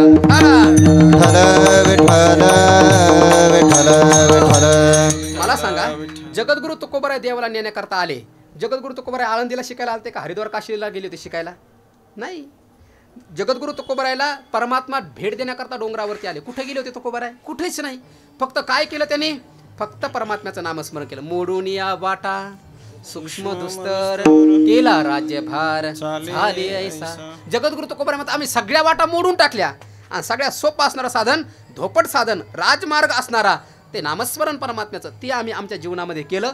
आणि नामस्मरण केल्यामुळे आम्हाला एवढी मोठी अवस्था प्राप्त झाली. अनु रेणू या ठोकडा तुका आकाशा एवढा. अनहो आणि यान महतो महियान हे मंत्र उपनिषदातला. आणि जगद्गुरु तुकोबराय म्हणतात, उपनिषद शिकलेल्या लोकांना जी अनुभूती आली ती अनुभूती मला नामस्मरणाने आली. अजून सांगतो तुम्हाला, वेदाचा अभ्यास करण्याकरता जगद्गुरु तुकोबराय पुढे गेले नाही, पण वेद त्यांना सगळा कळाला. वेदाचा तो अर्थ अमासीचा ठावा. एरानी वाहवा भार माथा, एरानी वाहवा भार माथा, एरानी वाहवा भार माथा, एरानी वाहवा भार माथा. वेदाचा तो अर्थ आम्हासीच ठावा वेदाचा तो अर्थ आम्हासीच ठावा तो अर्थ आम्हासीच ठावा वेदाचा तो अर्थ आम्हासीच ठावा एरानी वावा भार माथा एरानी वावा भार माथा एरानी वावा भार माथा एरानी वावा भार माथा. अजून एक प्रमाण सांगतो तुम्हाला. तुका सहज बोले वाणी तया घरी वेदांत वाहे. तुकाराम महाराज म्हणतात मी सहज बोलायला लागलो तर आमच्या घरी वेदांत पाणी वाहतो. एक सांगू का? ज्ञानोबराय म्हणले एरवेरी कामे तोंड करू गेले बडबड की गीतायसे गोड. म्हणजे ज्ञानोबराय म्हणले मी सहज बडबड करायला लागलो तर माझ्या मुखातून ज्ञानेश्वरी बाहेर पडली. तुकाराम महाराज म्हणतात मी सहज बडबड करायला लागलो तर माझ्या मुखातून गाथा बाहेर पडला. म्हणजे ज्ञानोबराय सहज बोलायला लागले की ज्ञानेश्वरी बोलतात. एक जगद्गुरु तुकोबाराय सहज बोलायला लागले की अभंग बोलतात. आणि तुम्ही आम्ही सहज बोलायला लागलो की शिव्या देतो. आणि सहज आपण बोलतो, संत सहज बोलतात जगाचं कल्याण होतं. आणि आपण सहज बोलतो ना अख्खं गाव पेटतं. विठाला विठाला विठ्ठल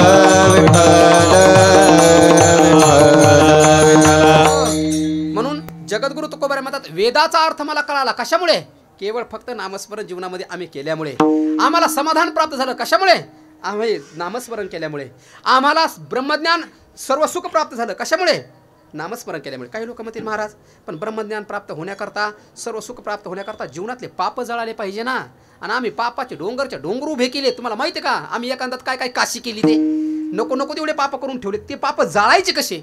ज्ञानोबराय म्हणले नामस्मरण करणाऱ्या व्यक्तीचे किती पाप असू द्या पर्वताप्रमाणे पातक तुम्ही पर्वतासारखे जरी पाप केले असतील तर ज्ञानोबराय म्हणतात जातील लयाक्षी क्षण मात्रे जातील लयासी क्षण मात्रे जातील लयासी क्षण मात्रे जातील लयासी.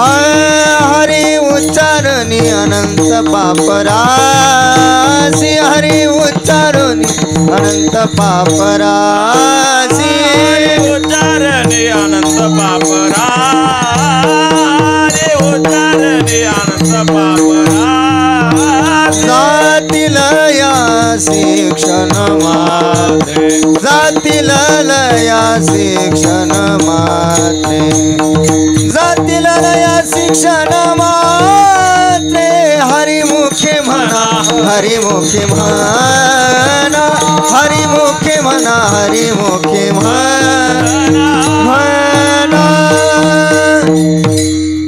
हरिपाठ तर पाठ आहे ना तुमच्या. ज्ञानोबराय म्हणतात तुम्ही कितीही पाप केलेले असू द्या कितीही तृणाग्नी मिळे समरस झाले. मावल्या हो ज्ञानोबरायने उदाहरण दिलंय. वाळलेली गवताची पेंडी चुलीमध्ये टाकले की 6 महिने जळते आहे की नाही. काही काही हो म्हणतात बहुतेक या गॅसवर स्वयंपाक करणारे असल्या पाहिजे. अरे वाळलेली गवताची पेंडी आग्नीत टाकणं आणि तिची राख होणं संगच. तसं तुम्ही जीवनामध्ये कितीही पाप केलेले असू द्या नामस्मरण करणं आणि ते पाप जळणं संगच होतं. तृणाग्नी मिळे समरस झाले तैसे नामे केले जपता हरी. माऊलीला प्रश्न विचारला माऊली पाप जळतात तुम्ही सांगतात पण एका जन्मातले का 2 जन्मातले? जळतील पापी जन्मांतरीचे जन्मांतरीचे जळतील पापी जन्मांतरीचे जन्मांतरीचे जळतील पापे जन्मांतरीचे जन्मांतरीचे जळतील पापे जन्मांतरीचे. काय म्हणले माऊली? आग्नीमध्ये गवाळलेली गवताची पेंडी टाकली की तिची जशी राख होते तसं नामस्मरण करणाऱ्या माणसाने कितीही पाप केलेले असते त्याचे पाप जळून जातात. किती जन्मातले जळतात? एका जन्मातले नाही 2 जन्मातले नाही जळतील पापे जन्मांतरी. आणि पाठीमागच्या जन्मामध्ये कोणी कोणी काय काय दिवे लावून ठेवले कोणाला तरी माहितीये का? काही माहिती नाही. किती पाप करून ठेवले माहितीये का? काही माहिती नाही. कोणते कोणते पाप करून ठेवले तेही माहितीये का? नाही. पण ज्ञानोबराय म्हणतात तुम्ही पर्वतासारखे जरी पाप केले असले तरी ते जळून जातात. आणि एवढंच नाही तर तुमच्या पाप जवळ सुद्धा येणार नाही. पापाचे कळप पळती पुढे. महाराज पाप जळल्याच्या नंतर मग माणसाचं होतं काय? ज्ञानोबराय म्हणतात जो हरिपाठ नामस्मरण करतो हा हरिपाठ कीर्ती मुखी जरी गाय पवित्रची होय देह त्यांचा. आणि एक लक्षात ठेवा नामस्मरण करून करून करून हा देह एवढा पवित्र होतो की त्याचे पाय लागलेली माती सुद्धा विठ्ठल विठ्ठल म्हणते. कळतंय ना मी काय बोलतो ते. तुकाराम महाराजांनी एवढं नामस्मरण केलं, एवढं नामस्मरण केलं, त्यांचा देह असा पवित्र झाला. पण ते नामस्मरण करण्याकरता तुकोबारायाची वाणी एक क्षण सुद्धा थांबत नव्हती. माझी मज झाली. गोष्ट तुम्हाला सगळ्यांना माहिती म्हणून मी गोष्ट सांगून तुमचा टाइमपास करणार नाही, कारण घड्याळ पुढे पळत आहे. लक्षात ठेवा, जगद्गुरु तुकाराम महाराजांनी एवढं नामस्मरण केलं की त्यांची जीभ आता त्यांच्या ताब्यात राहिली नव्हती. अशी जीभ हातात जरी पकडली ना, काही काही लोकांची लेकरं बघा ताब्यात नाही राहिली त्यांच्या. डोका आपटून घ्या, नको रे बाबा दारू पिऊ, नको रे बाबा गुटखा खाऊ, नको रे बाबा अमुक करू, पण त्यांच्या बापाचं सुद्धा ते ऐकत नाहीत. का? हातातून ते बाहेर गेलेले आहेत. तसं जगद्गुरु तुकोबाराय म्हणतात, आता माझी जीभ मी हातात धरली तरी सुद्धा माझी जीभ आता थांबायला तयार नाही. का? जीभ धरली तर आतून आपोआप नामस्मरण चालतं. आणि जो वैखरी वाणी नामस्मरण करतो त्याच्यापेक्षा जो परा वाणीने नामस्मरण करतो तो सर्वात श्रेष्ठ सांगितला आहे. आपल्याकडे 4 वाणी आहेत बघा, परा, पश्यंती, मध्यमा आणि वैखरी.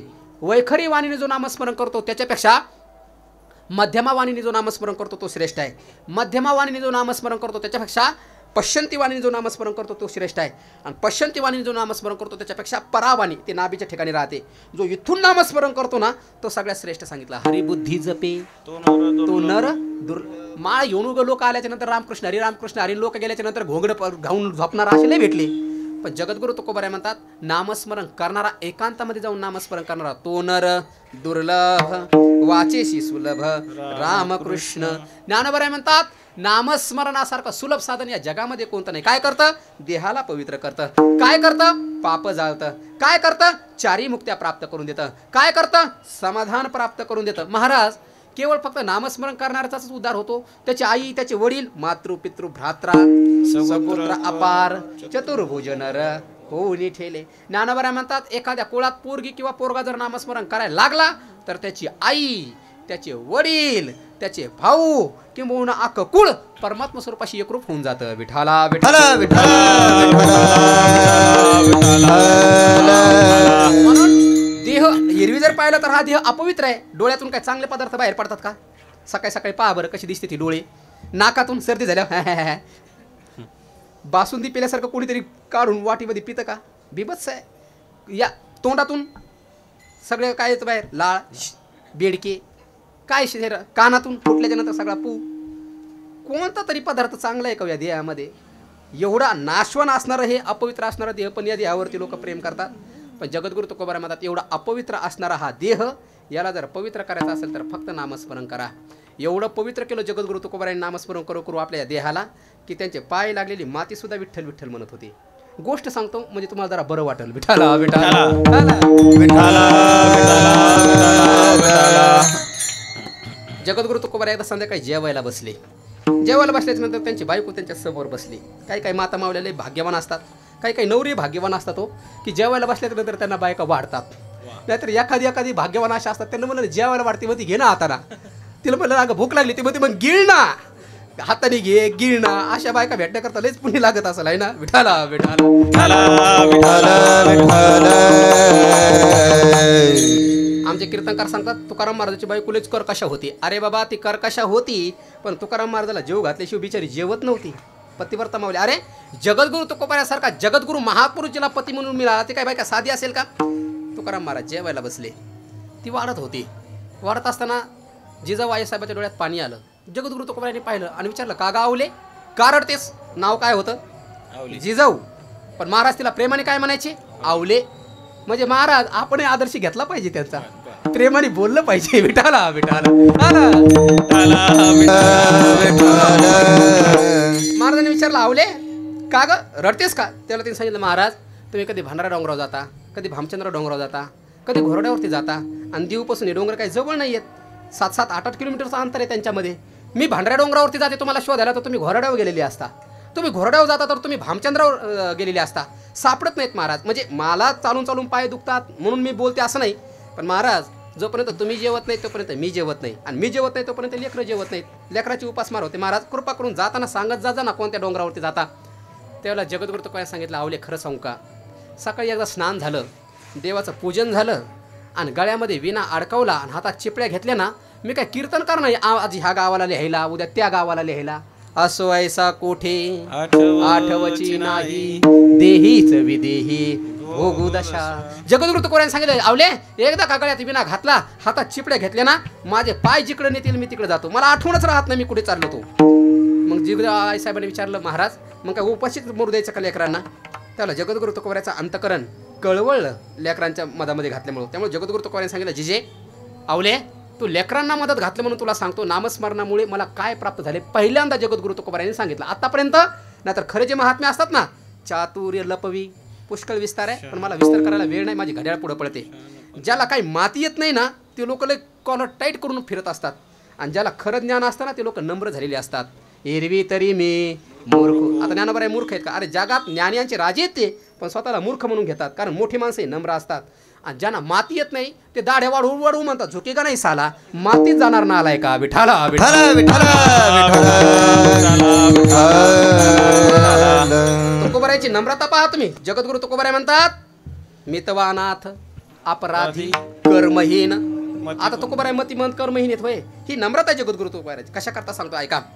जगद्गुरु तुकोबारायांनी जिजेला सांगितलं, जिजाबाई साहेबांना सांगितलं, आवले अगं मला नामस्मरणामुळे काय काय प्राप्त झाले मी आजपर्यंत कुणाला सांगितलं नाही, पण तू लेकरं पुढं आणलेस म्हणून सांगतो.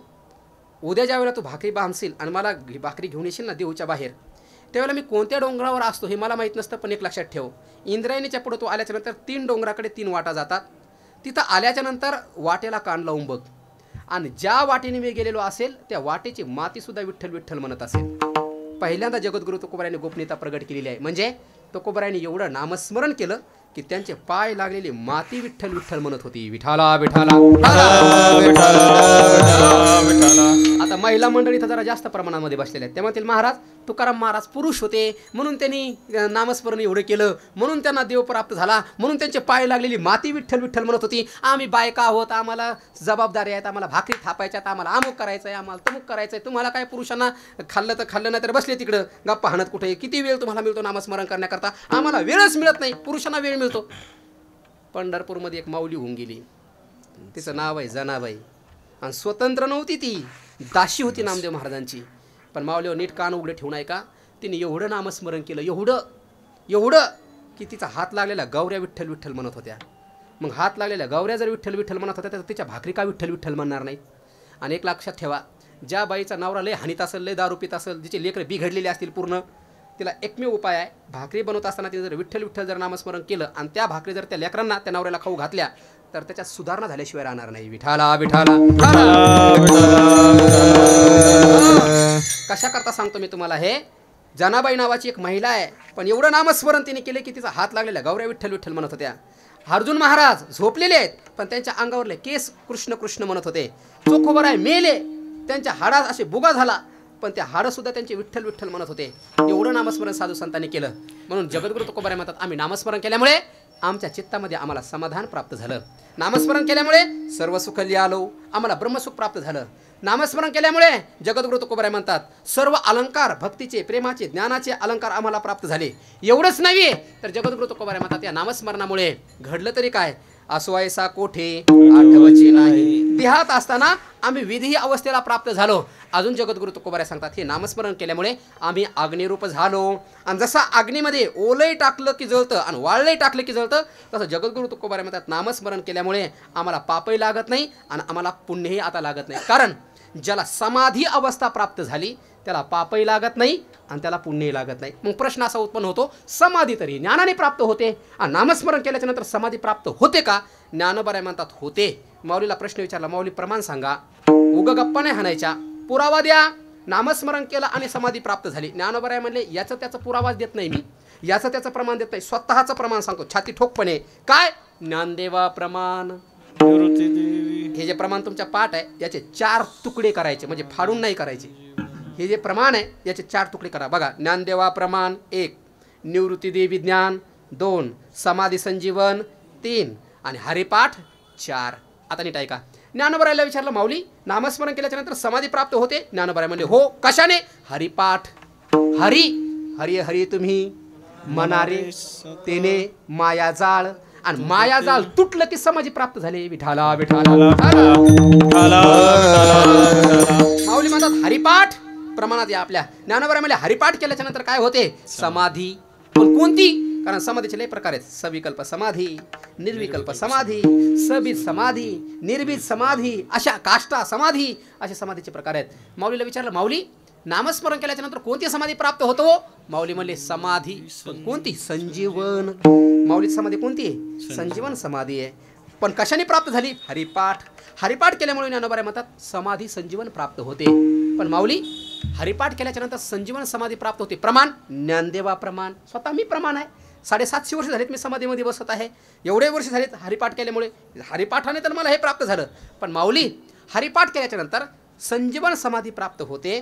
तुम्ही प्रमाण आहात, मान्य आहे. पण हे ज्ञान तुम्हाला सांगितलं कोणी? निवृत्ती देवी.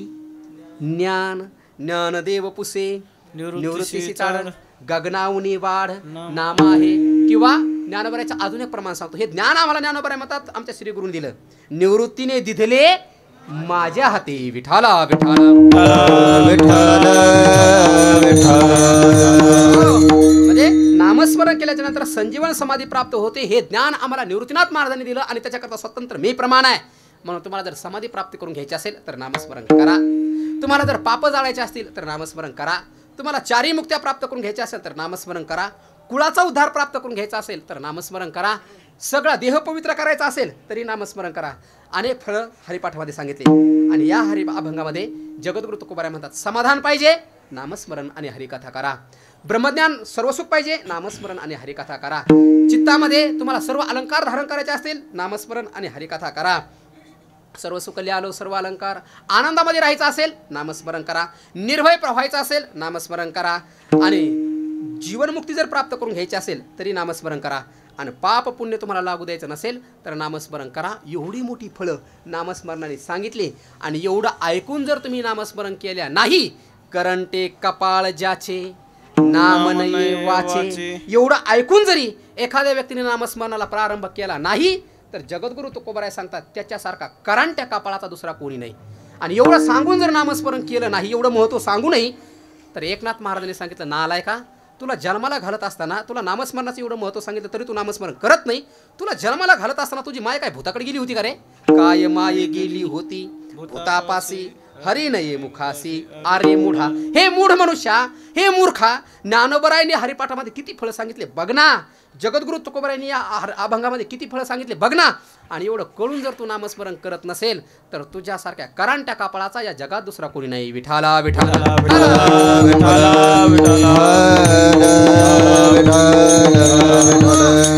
नाही जासी भक्ती तो पतित अभक्त हरिसी न भजसे दैवहत अनंत वाचाळ. नामस्मरण करणार नाही मग काय करणार? बडबड करणार, आळंदी देऊन निंदा नालस्ती करणार, त्याची गाणे म्हणणार आणि त्याला देव प्राप्त होत असतो का? अनंत वाचाळ बरळती बरळ त्या कैसे गोपाळ पावे हरी. म्हणून जीवनामध्ये नामस्मरण जर केलं तर विषयाचं विष उतरून जातं.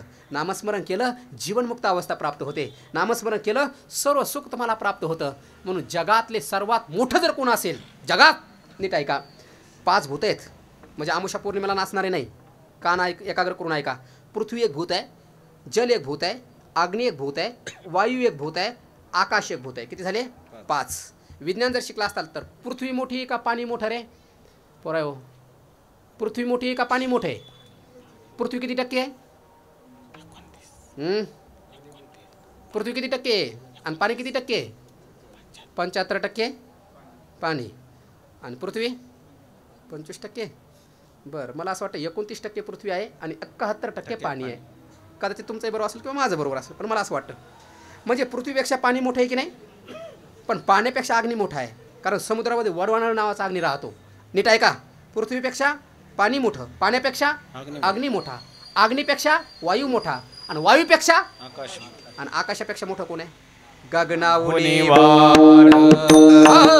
नाम आहे गगनावनी वाढ. नाम आहे गगनावनी वाढ. नाम आहे गगनावनी वाढ.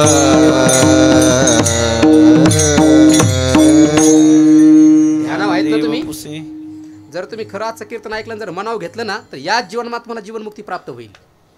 ज्ञानोबराय म्हणतात पृथ्वीपेक्षा जल मोठा आहे, जलापेक्षा अग्नी मोठा आहे, अग्नीपेक्षा वायू मोठा आहे, वायूपेक्षा आकाश आणि आकाशाहीपेक्षा नाम मोठं आहे आणि त्या नामापेक्षाही त्या नामाला जो हृदयात धारण करतो तो मोठा आहे. धन्य त्याची माता, धन्य त्याचा धन्य पिता, त्याचा पिता, साठविला दाता त्रैलोक्याचा. मला एक सांगा, ब्रह्मदेवापेक्षा विष्णू मोठे आणि विष्णू ज्याचे नामस्मरण करतात ते शंकर सर्वात मोठे. सगळ्या देवात बडे बाबा कोण आहे? भगवान शंकर. आणि ते शंकर काय करतात माहिती आहे का तुम्हाला? हरी हरी हरी मंत्र हा शिवाचा, मनती जेवाच्या तया मोक्ष. पार्वती मातेने एकदा आपल्या भगवान शंकरला विचारलं, महाराज अंगाला राग काय लावता, ते व्याघ्रांबर काय धारण करता, समाधी लावून काय बसता, हजारो वर्ष समाधी लावता, नेमकं समाधी जाऊन तुम्ही करता तरी काय बाबा, काय करता नेमकं? त्याला भगवान शंकराने सांगितलं, पार्वती मी ज्यावेळेला समाधी लावतो ना त्यावेळेला एकाग्र चिंतन मी परमात्म्याचं नामस्मरण करत असतो. माझ्या परमात्म्याचं जे नाम आहे ते मी माझ्या कंठात ठेवतलो वाचतो. विचारलं, देवा नाम हे तुम्ही कंठातच का ठेवलं? त्याचं कारण भगवान शंकराने सांगितलं, पार्वती ज्या वेळेला समुद्राचं मंथन झालं आणि मंथनातून 14 रत्न बाहेर पडले. किती? 14. त्याच्यातलं एक रत्न होतं विष. पहिल्यांदा विष बाहेर आलं, त्याला हलाहल नावाचं विष म्हणतात. आता विष बाहेर पडल्या, लक्ष्मी बाहेर पडल्याच्या नंतर सगळ्याला वाटायचं मला मिळावी, ऐरावत बाहेर पडल्याच्या नंतर सगळ्याला वाटायचं मला मिळावा, उच्चैश्रम नावाचा घोडा पाहिल्याच्या नंतर सगळ्यांना वाटायचं मला मिळावं, चंद्र बाहेर पडल्याच्या नंतर सगळ्यांना वाटायचा मला मिळावा. पण विष कोणाला पाहिजे? मायबाप तुझ्या वाट्याला आणि त्यांची संपत्ती आमच्या वाट्याला, अशा लायकीचे मूर्ख आपण. हा, मायबाप जाऊ दे तिकडे चुलीत, त्यांची संपत्ती मात्र येऊ द्या आपल्याला. ह्याच लायकीची इतकं नाही सगळी. बाबा त्या खेड्यामध्ये जाऊ वाटत नव्हतं तिकडे विदर्भ मराठवाड्यात. दयनीय अवस्था झाली त्या म्हाताऱ्या लोकांची. किती कोण विचारतंय त्यांना? अरे ज्या ज्ञानोबराय वर्णन करतात सकल तीर्थांची ये धुरे, जी एका माता पितरे आणि त्या मायबापाची उपेक्षा करून जर तुम्ही आळंदीला आला तर तुम्हाला ज्ञानोबराय जोड्या नाही हाणायचे का? मायबापाची उपेक्षा करताना कीर्तनाला जाता काय उपयोगाचं नाही. घरी माता पितरा धड बोली नाही संसारा, एर विश्वभरे आदरा, मूर्ख जैसा. माझा वेळ संपत आलाय. विठाला विठाला विठ्ठल विठ्ठल. सगळे रत्न निघाले, प्रत्येक बनायचा मला पाहिजे मला पाहिजे. पण विष निघालं त्यावेळेला सगळे मागं. म्हणले आता या विषाचं काय करायचं? म्हणले या विषाला घेतलं तर भगवान शंकरच घेऊ शकतात, बोलवा त्यांना. भगवान शंकराचं आव्हान केलं. भगवान शंकर आले, सांगितलं काय झालं? म्हणले देवा हे विष निघालंय, एवढ्या विषाची वाट लावा. भगवान शंकर म्हणजे भोळे बाबा, शिव भोळा चक्रवर्ती भोळे बाबा ते. म्हणले काय करायचंय? म्हणले याची वाट लावा तुम्ही. म्हणले काय करू? म्हणले पिऊन टाका. लगेच बाबांनी उंजळ भरली आणि लगेच प्यायला लागले. हे जे शंकर सोसायटीचे लोक असतात ना, बम बम भोले दम लगाने आजा म्हणतात. आणि तुम्हाला का भगवान शंकराने पिलं म्हणतात. मग तू थोडंसं इंड्रियल पी ना. त्यांनी जर गांजा पिला म्हणतो तू आणि तू जर गांजा पितो तर मग त्यांनी इंड्रियल पिलं, थोडंसं हलाल विष पिलं. तू एक बुचन पिऊन पाय ना, जगायला सुद्धा शिल्लक राहणार नाहीस. विठाला विठाला भगवान शंकराने ओंजळ धरली आणि अख्खं विष पिलं. पण काय केलं माहिती का? विष पिलं पण पोटात नाही जाऊ दिलं, कारण पोटात गेलं तर मारावं लागल, मस्तकात गेलं तरी मारावं लागल. मग काय झालं? ते विष भगवंताने आपल्या कंठात ठेवलं आणि कंठामध्ये ठेवल्यामुळे भगवान शंकराचा कंठ निळा दिसायला लागला. कारण भगवान शंकर गोरे, कर्पूर गौरम करुणावतारम संसार सारम भुजगेंद्रहारम सदा वसंतम हृदयारविंदे भवम भवानी सहितम नमामि. भगवान शंकर कसे? कर्पूर जसा पांढरा शुभ्र आहे तसे भगवान शंकर पांढरे शुभ्र आणि गोरे गोमटे भगवान शंकर असल्यामुळे ते कंठात ते काळं विष ठेवलं. आता काळा कलर आणि पांढरा कलर एकत्रित आला की त्या ठिकाणी निळा कलर तयार होतो, म्हणून निळकंठ नाम प्रसिद्ध झाले. निळकंठ म्हणायला लागले. पण एक लक्षात ठेवा, जरी भगवान शंकर असले तर विष जाळणार की नाही? ते अंगाचा दाह व्हायला लागला. ज्याने ज्याने इंड्रेल पेलंय आणि त्याला दवाखान्यातून जिवंत पुन्हा वापस आणलंय त्याला म्हणा तू इंड्रेल पिऊन पाय. आता असं जाळतंय ना ते. पुन्हा तो काही करायला तयार होईल पण पुन्हा इंड्रियल नाही पेणार तो. असं पोलतं शरीर आतून. ते भगवान शंकराचं शरीर पोळायला लागलं. काय करावं? भगवान शंकराने इकडे तिकडे पाहिला, साप पडलेला होता. असं म्हणतात नाग लय थंडगार असतो. ज्याला हात लागला असेल, ज्याने स्पर्श केला असेल नाही तर करून पाहू द्या. नाग म्हणजे अतिशय थंड प्राणी. भगवान शंकराने इकडे तिकडे पाहिला, तो नाग घेतला आणि तो थंड आहे म्हणून गळ्यामध्ये घातला. ते काय शो म्हणून नाही घातला, ते कंठातलं वीज जाळत होतं. ते शीतलता प्राप्त व्हावी म्हणून त्यांनी कंठामध्ये साप घातला, पण शीतलता प्राप्त झाली नाही. अजून काय करावं? आकाशात पाहिलं, अर्धा चंद्र होता, घेतला आणि डोक्यावर ठेवला, कारण चंद्र शीतलता प्रदान करतो. तरी सुद्धा शीतलता प्राप्त होईना, कारण ते विष जहाल होतं. काय करावं? इकडे तिकडे पाहिलं, गंगा मैया दिसली, कारण ती पवित्र आहे, शीतल आहे. भगवान शंकरांनी गंगा घेतली आणि आपल्या डोक्यावर ठेवली, तरी शीतलता प्राप्त झाली. काय काय केलं? साप गळ्यात घातला, शीतलता प्राप्त झाली नाही. डोक्यावर चंद्र ठेवला, शीतलता प्राप्त झाली नाही. जटामध्ये गंगा ठेवली, शीतलता प्राप्त झाली नाही. काय करावं? काही सूचना. मग भगवान शंकराने जे काही 2 नाव होते रा आणि म, ते कंठामध्ये ठेवले आणि भगवान शंकराचा कंठ शीतल झाला, सगळं शरीर शीतल झालं. जर राम हे 2 अक्षर कंठामध्ये ठेवल्याच्या नंतर हलाहल विष निवृत्त होऊन जातं, तर राम हे 2 अक्षर जर तुम्ही तुमच्या कंठामध्ये ठेवल्याच्या नंतर तुमचं संसाराचं विष उतरणार नाही का? विठाला विठाला म्हणून जगद्गुरु तुकोबराय म्हणतात, या जगामध्ये मोक्ष प्राप्त करून देणारं नामस्मरण आहे, संसाराची निवृत्ती करणारं नामस्मरण आहे, समाधान प्राप्त करून देणारं नामस्मरण आहे, ब्रह्मसुख प्राप्त करून देणारं नामस्मरण आहे, अलंकार धारण करणारं नामस्मरण आहे, अग्निरूप करून टाकणारं नामस्मरण आहे, जीवनमुक्ती प्राप्त करून देणारं नामस्मरण आहे.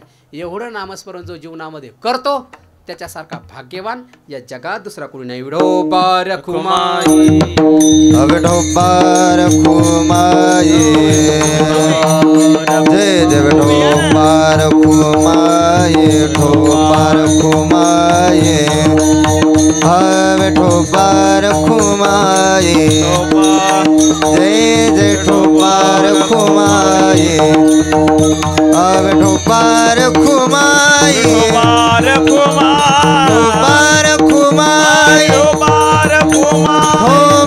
रखुमाई कुंडली कवरदार विठ्ठल श्री ज्ञानदेव तुकाराम महाराज की जय महाराज की जय महाराज की जय आश्रम स्वामी महाराज की जय आई सवसंत की जय बार कुमार जय जय बार कुमार जय जय जय बार कुमार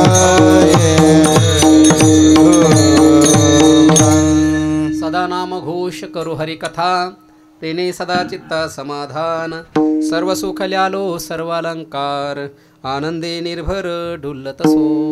पुष्कळ विस्तार आहे. नामस्मरणाचं महत्त्व समुद्राची शाही केली, पृथ्वीचा कागद केला, मेरू पर्वताची लेखणी केली आणि साक्षात सरस्वती माता लिहायला बसवली तरी संपणार नाही. 1-1.5 तासात मी तुम्हाला काय सांगणार आहे. रात्रंदिवस जरी मी बोलत बसलो मरेपर्यंत तरीसुद्धा नामस्मरणाचा महिमा संपणार नाही. एवढा अगाध दिव्य सामर्थ्य या नामस्मरणामध्ये आहे. म्हणून नामस्मरण जीवनामध्ये करा. तुम्ही काय योग करू शकत नाही, तुम्ही ध्यान करू शकत नाही, तुम्ही तीर्थयात्रा करू शकत नाही, काही करू शकत नाही. सगळ्यात सोपं साधन आहे, उद्धाराचं साधन आहे ते नामस्मरण. आणि कुठेही करता येतं. कामामध्ये काम, काही म्हणा, शेतात खुरपताना तुम्ही नामस्मरण करू शकता, भांडे घासताना तुम्ही नामस्मरण करू शकता, भाकरी थापताना तुम्ही नामस्मरण करू शकता, घर पुसताना, झाडताना, सारवताना तुम्ही नामस्मरण करू शकता, शेतामध्ये काम करत असताना तुम्ही नामस्मरण करू शकता. आणि साधू संतांनी हेच केलं. तो आदर्श आपण आपल्या जीवनामध्ये घेतला पाहिजे. ज्याला मानवी जीवनाचं कल्याण करायचं आहे त्याने फक्त नामस्मरण करा. आणि एवढं करून जरी तुम्ही नामस्मरण केलं नाही तर तुमच्यासारख्या करंट्या कापळाचे या जगात दुसरे कोणी नाही. म्हणून जीवनाचं धन्य जर प्राप्त करून घ्यायचं असेल, जीवनाचं साफल्य जर प्राप्त करून घ्यायचं असेल, जीवनामध्ये या नरदेहाचं सोनं जर करून घ्यायचं असेल तर फक्त नामस्मरण करा, बाकी दुसरं काही करू नका. या जगामध्ये मनाला आकळण्याचं एकमेव साधन जर कोणतं असेल तर ते नामस्मरण आहे. एकतत्व नाम दृढधरी मना हरिसी करुणा.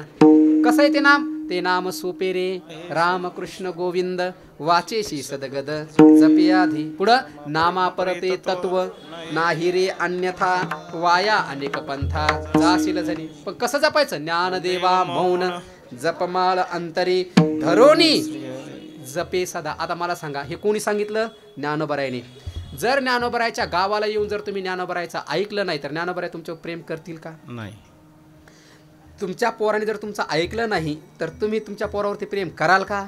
नाही. जर आपण खरेच ज्ञानोबरायचे लेकरं असू आणि ज्ञानोबरायला खरंच आपण आपली आई मानत असू तर ज्ञानोबराय म्हणतात फक्त नामस्मरण करा. ज्ञानदेव मौन जपमाळ अंतरी आणि धरोणी श्री हरी जपे सदा सदा जपे. आणि इथं तुकोबाराय काय म्हणतात? सदा नाम घोष करू हरी कथा तेने सदा चित्ता समाधान सर्व सुख ल्यालो सर्व अलंकार आनंदे निर्भर डुल्लत सो. ज्ञानेश्वर माऊली ज्ञानराज माऊली तुकाराम जय जय जय जय ज्ञानेश्वर माऊली ज्ञानराज माऊली जय जय तुकाराम ज्ञानेश्वर माऊली ज्ञानराज.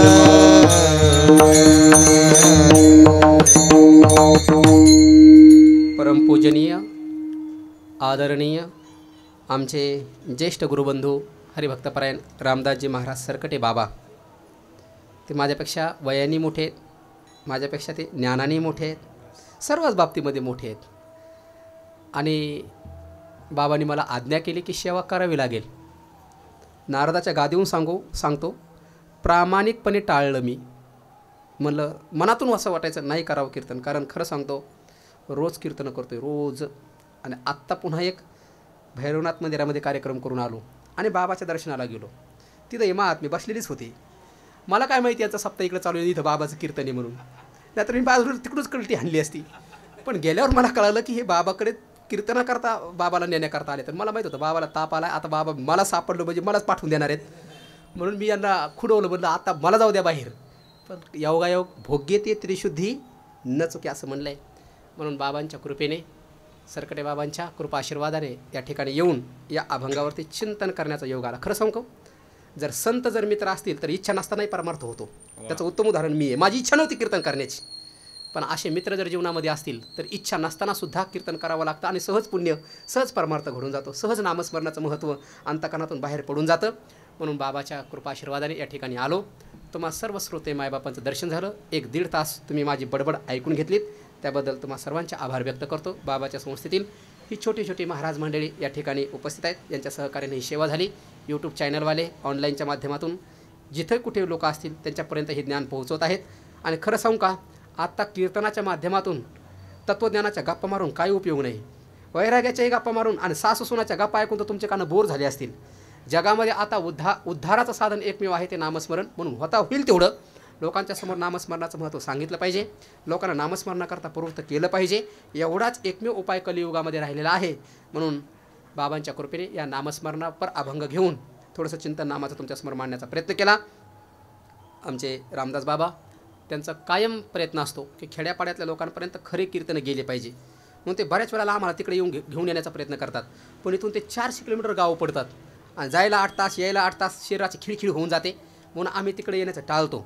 पण बाबाला वाटतं चला हे लोक तिकडे येत नाही तर कमीत कमी इथं तरी यांना कीर्तन या लोकांच्या समोर करायला लावावं आणि खरं कीर्तन काय असतं, अमृत काय असतं हे लोकांना कळावं, हा त्यांचा उद्देश असतो. म्हणून ह्या पत्रिकेवरती जेवढे कीर्तनकार आहेत हे चाकोरीबद्ध कीर्तन करणारे, प्रमाणाला धरून गाथा, भागवत, ज्ञानेश्वरी, उपनिषद सांगणारे असे ज्येष्ठ श्रेष्ठ कीर्तनकार महाराजांनी या ठिकाणी ठेवलेले आहेत. आणि ज्यांची कथा या ठिकाणी चालू आहे ते आमचे गुरुबंधू आहेत भोजने महाराज. संत चरित्र, कारण संतांचं चरित्र ऐकलं की माणसाचे सगळे पाप जळून जातात. हरपले आपण पे पावे, ऐकलं असेल तुम्ही कदाचित त्यांच्या मुखातून. म्हणून संत चरित्र कथा या ठिकाणी चालू आहे आणि कीर्तनसुद्धा चालू आहेत. ज्ञानेश्वरी पारायण चालू आहे. म्हणून आळंदीला आलात ना तर उगच तिकडे जत्रेमध्ये हिंडत बसू नका. एवढा पुण्याच्या सायासाने करून तुम्ही आळंदीला आलात तर ज्ञानेश्वरीचं पारायण करा. नावामने ग्रंथ श्रेष्ठ ज्ञानदेवी. आळंदीला आला तर एक क्षण इथला परमार्थात गेला पाहिजे. जर का तुम्ही इथे तंबाखू चोळीत बसले, बिड्या फुकीत बसले आणि तिकडे जत्रेमध्ये हिंडत बसले तर इथं येऊन सुद्धा ज्ञानोबाराने उदाहरण दिलंय. परिसाजवळ आला आणि लोखंड परिसाला स्पर्श करायचं सोडून दिलं आणि तिकडंच हिंडत बसला. काय झालं, लोखंडच राहिलं. पण ते लोखंड जर परिसाजवळ गेलं तर त्या लोखंडाचं काय होतं, सोनं होतं. तसं आळंदीमध्ये ज्ञानेश्वरी जो वाचतो ना त्याच्या जीवनाचं सोनं होतं. आळंदीमध्ये कीर्तन जो ऐकतो ना त्याच्या जीवनाचं सोनं होतं. आळंदीमध्ये जो नामस्मरण करतो त्याच्या जीवनाचं सोनं होतं. आणि सर्वात महत्त्वाचं, आळंदीमध्ये आल्याच्यानंतर जो सेवा करतो, दिसल ती सेवा करतो, त्याच्या जीवनाचं सोनं होतं. म्हणून आता इथं आलात ना तर कीर्तन ऐका, ज्ञानेश्वरीचे पारायण करा, संत चरित्र ऐका, दिसल ती सेवा या ठिकाणी करा. आणि जेवढं आपल्या गथुड्यात बांधता येईल तेवढं पुण्य बांधून घरी घेऊन जा. नाहीतर तिकडे केलेलं पुण्य इथं येऊन उगं सोडून देऊ नका. इथं आला तर इथून पुण्य घेऊन जा. आणि आळंदीमध्ये आल्याच्यानंतर इथून तुम्हाला जात असताना एक विराहाची अवस्था प्राप्त होईल. तुम्हाला असं वाटेल आता 8 दिवस इथं आनंद भोगला, काय आमचं पाप आम्हाला घरी जावं लागतंय. तर जाता जाता एक वाक्य सांगून जातो. इथं राहून तुम्हाला जशी आळंदी तुम्ही अनुभवली ना तशी घरी गेल्याच्यानंतर तुमच्या घराची आळंदी तुम्ही करा. नुसतं आळंदीत राहून उपयोग नाही, घराची आळंदी. आणि घराची आळंदी कधी होईल माहिती का, तुम्ही जर आंघोळ करून ज्ञानेश्वरी वाचत बसले तर तुमचे लेकरं पाहतील, अरे आपली बाप आपली माय ज्ञानेश्वरी वाचते, याच्यात काहीतरी विशेष असलं पाहिजे म्हणून आपण वाचलं पाहिजे. तुम्ही स्वयंपाक करताना, शेतामध्ये काम करता असताना जर देवाचं मोठमोठ्याने नामस्मरण केलं तर तुमची लेकरं म्हणतील अरे याच्यामध्ये काहीतरी असतं म्हणून तेही नामस्मरण करतील. संध्याकाळी आल्याच्यानंतर तुम्ही जर घरात हरिपाठ केला तर ती लेकरं तुमच्याजवळ बसतील आणि त्यांच्यावरती ते संस्कार होतील. म्हणून घरी गेल्याच्यानंतर ज्ञानेश्वरी वाचा, गाथा वाचा, नामस्मरण करा, आईवडिलांची सेवा करा. कारण तुम्ही आईवडिलाची सेवा केली तर तुमची लेकरं पाहतील आणि तुमच्या लेकरावरती संस्कार होतील. अरे जसे आपल्या मायबापांनी त्यांच्या आईवडिलाची सेवा केली तसे आपण सुद्धा आपल्या आईवडिलाची सेवा केली पाहिजे. आणि तुम्ही जर तुमच्या आईवडिलाला झोपडीत ठेवलं तर तुमच्या पुढे तुम्हाला झोपडीत नाही तुम्हाला उकरड्यावरच नेऊन ठेवतील. एवढं लक्षात ठेवा. म्हणून जीवनामध्ये आला तर सत्कर्म करून परमात्मा स्वरूपाशी प्राप्त व्हा. नामस्मरण जीवनामध्ये करा एवढी विनंती करतो. आणि बोलण्याच्या ओघामध्ये एखादा अपशब्द गेला असेल, कोणाच्या अंतकरणाला लागला असेल तर उदार अंतकरणाने क्षमा करा. आदरणीय सरकटे बाबांच्या माध्यमातून ही सेवा या ठिकाणी करण्याचा योग आला. पुन्हा एकदा बाबांचे आणि त्यांच्या सर्व सहकार्यांचे, मृदुंगाचार्य महाराज, सिस्टीमवाले, सर्व तुम्ही श्रोते मायबाप, विनेकरी बाबा, खाली स्वयंपाक करणारे, आता वाढणारे, जे बिड्या फुकी तिकडे गेले असतील त्यांचे, जे झोपले असतील त्यांचे, जे आता जेवण झाल्यानंतर तंबाखू चोलतील त्यांचे, सगळ्यांचे आभार व्यक्त करतो आणि शिवेला पूर्ण विराम देतो. विठ्ठल विठ्ठल जय विठ्ठल जय विठ्ठल जय जय जय विठ्ठल जय जय विठ्ठल जय विठ्ठल जय जय जय विठ्ठल जय जय विठ्ठल जय विठ्ठल जय जय जय जय जय पुरे पुरे वेडे वा पुढे